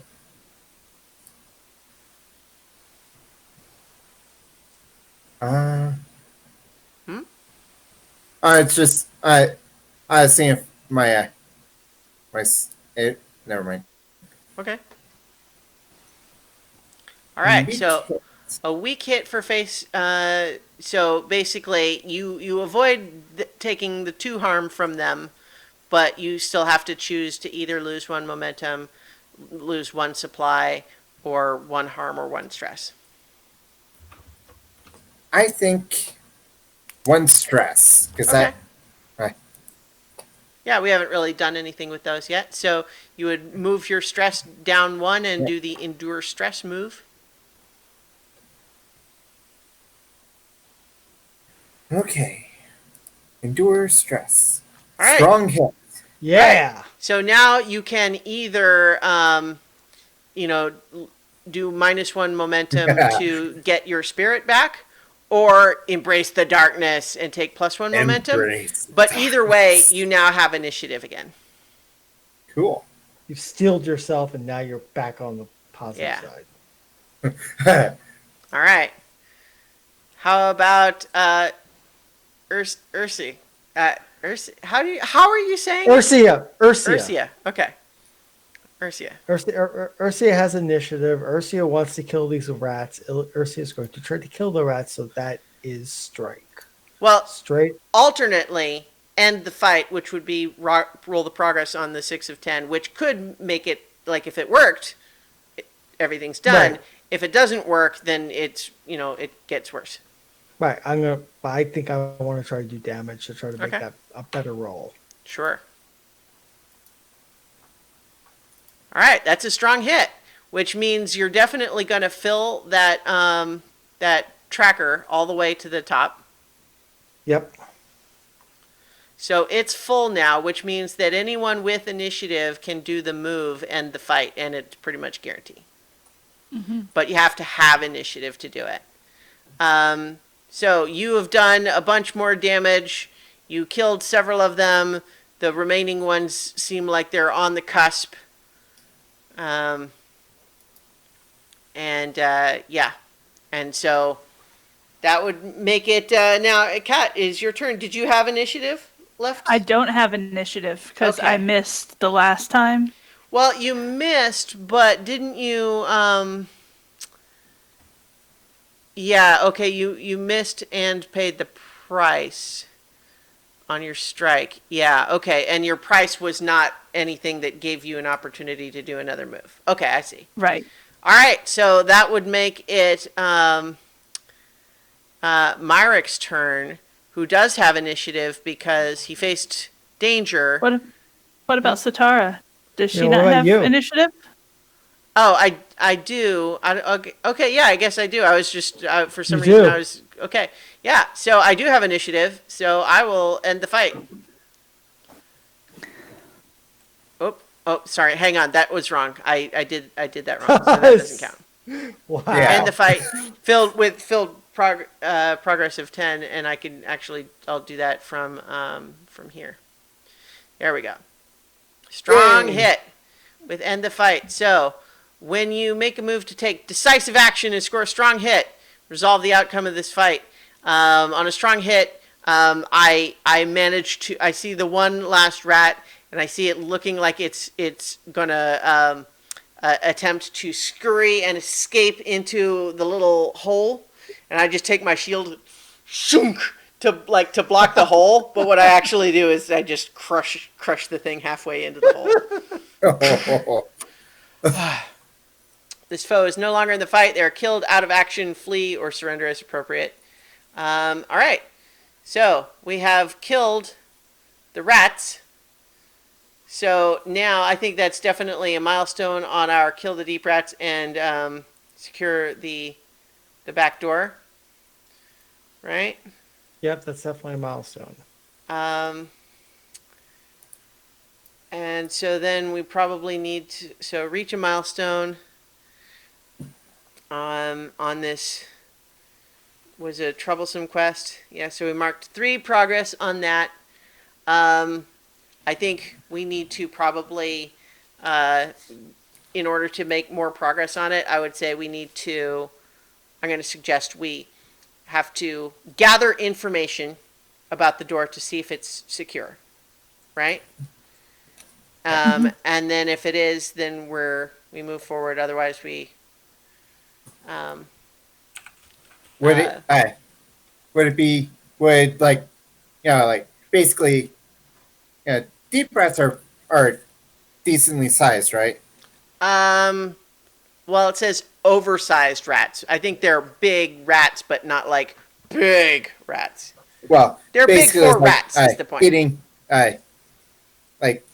taking, if possible, to take, basically take trophies as proof of. Oh, sure. Yeah, I mean, we could definitely do that. What I was thinking, though, is that part of what at least I wrote for the vow was that we would make sure that it's safe to use that door. So what we have to do is find the door and try to look around to see if we think it's safe. So that was my suggestion, is that we're going to search the area around the door here to conduct an investigation to try to see if we think it's safe. So that's a wits roll. Who wants to do that? And I'm going to suggest we aid the ally to do that. So I'm going to aid the ally by, I just killed all of these rats, and I'm just going to let loose a roar of victory that should scare anything further away. So anything Flash of else? arms, yeah. So I'm going to do secure an advantage with heart. Weak hit. Okay, so you get a +1 momentum, Kat. If you're going to, if Kat's going to do the gather information roll. Anyone else going to do to aid? Yeah. Because what I'm thinking is we want this gather information to be a success, and I feel like if it is a success, then we can say it's secure, and then we can mark progress, and then. Yeah, and I've got the asset that gives me a +1 to it. Okay. So okay. Well, was So- anyone else going to do aid the ally first? Is what I was saying before we do it. Yes? No? Yes? Yeah. I know it's Yes. late. Yes. I'm hoping we can. Yep. Yeah. All right. I would do it in a similar fashion to yours. All right.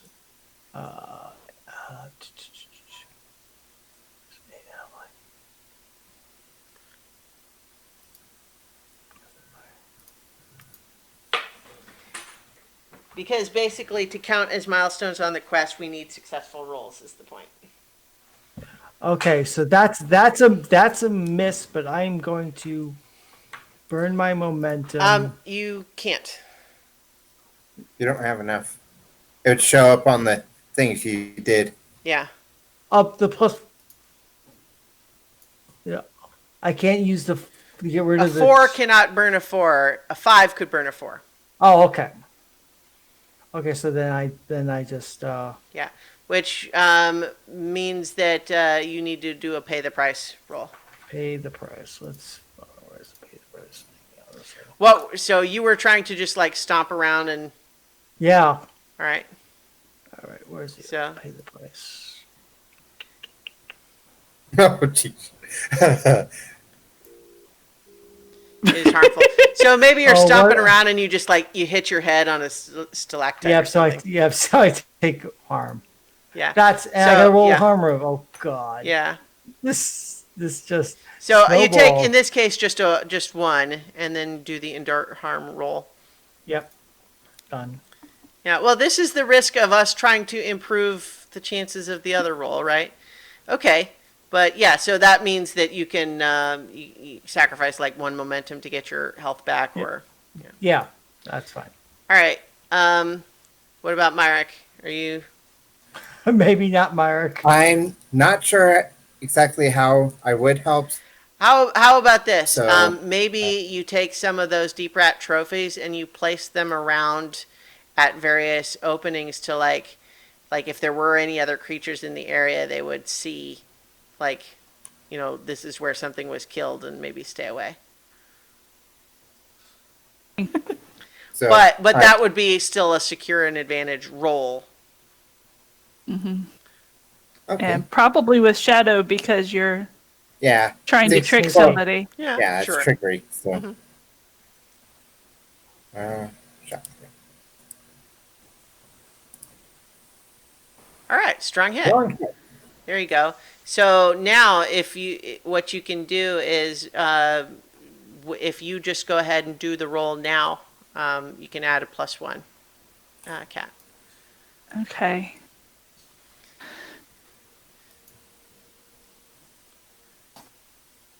And then I guess you add +2 if your other move also like. Yeah, I'm gonna add +2 because of Mhm. that. Oh Oh, man. Okay, so on a miss, investigation unearths a dire threat or reveals an unwelcome truth that undermines your quest. Pay the price. Oh no. Hmm. All right. So, well, I mean, you could maybe do an oracle roll of pay the price just to see what it suggests. okay.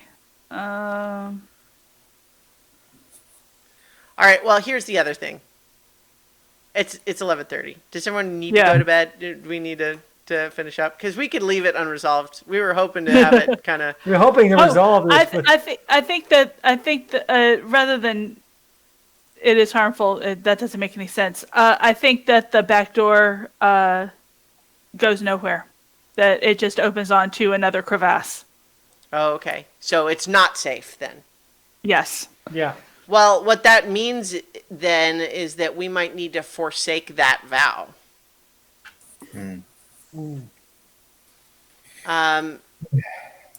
Unless we can come up with like a solution to that issue, right? Right? Like if we're not just saying the back door cannot be made safe versus this is another obstacle.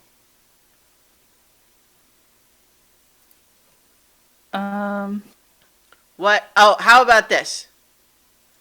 Someone needs to run ropes and piton around a narrow ledge so that it can be made safe to climb through that way. Okay. And Yeah. I offer Satara will do that because she's brave. Okay. All right. So I'm going to say this is a face danger with heart.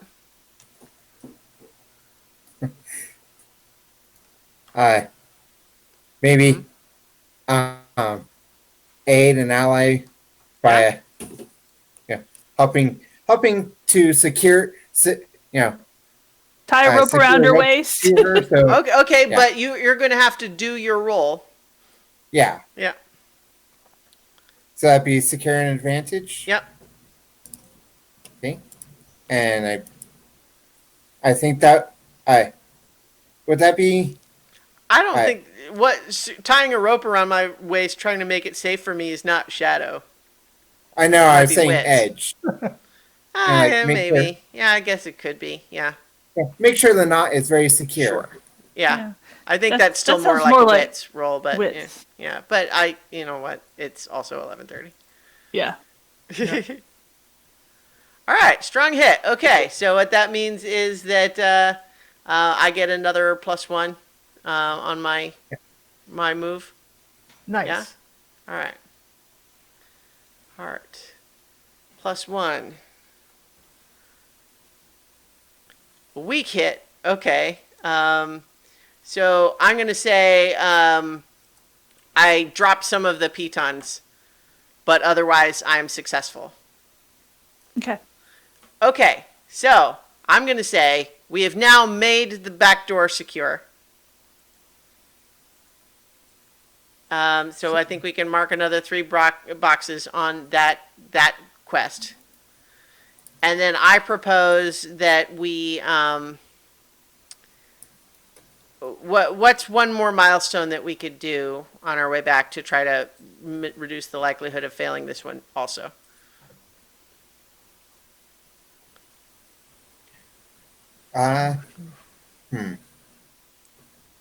Scout around for any more diorite holes. Nests? Yeah.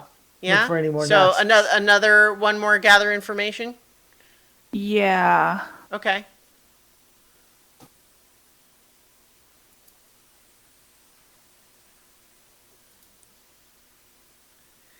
See, that's the push and pull of this game, is that every time you want to try to do something to make it a little better, you also are risking something bad happening again. So, Yeah.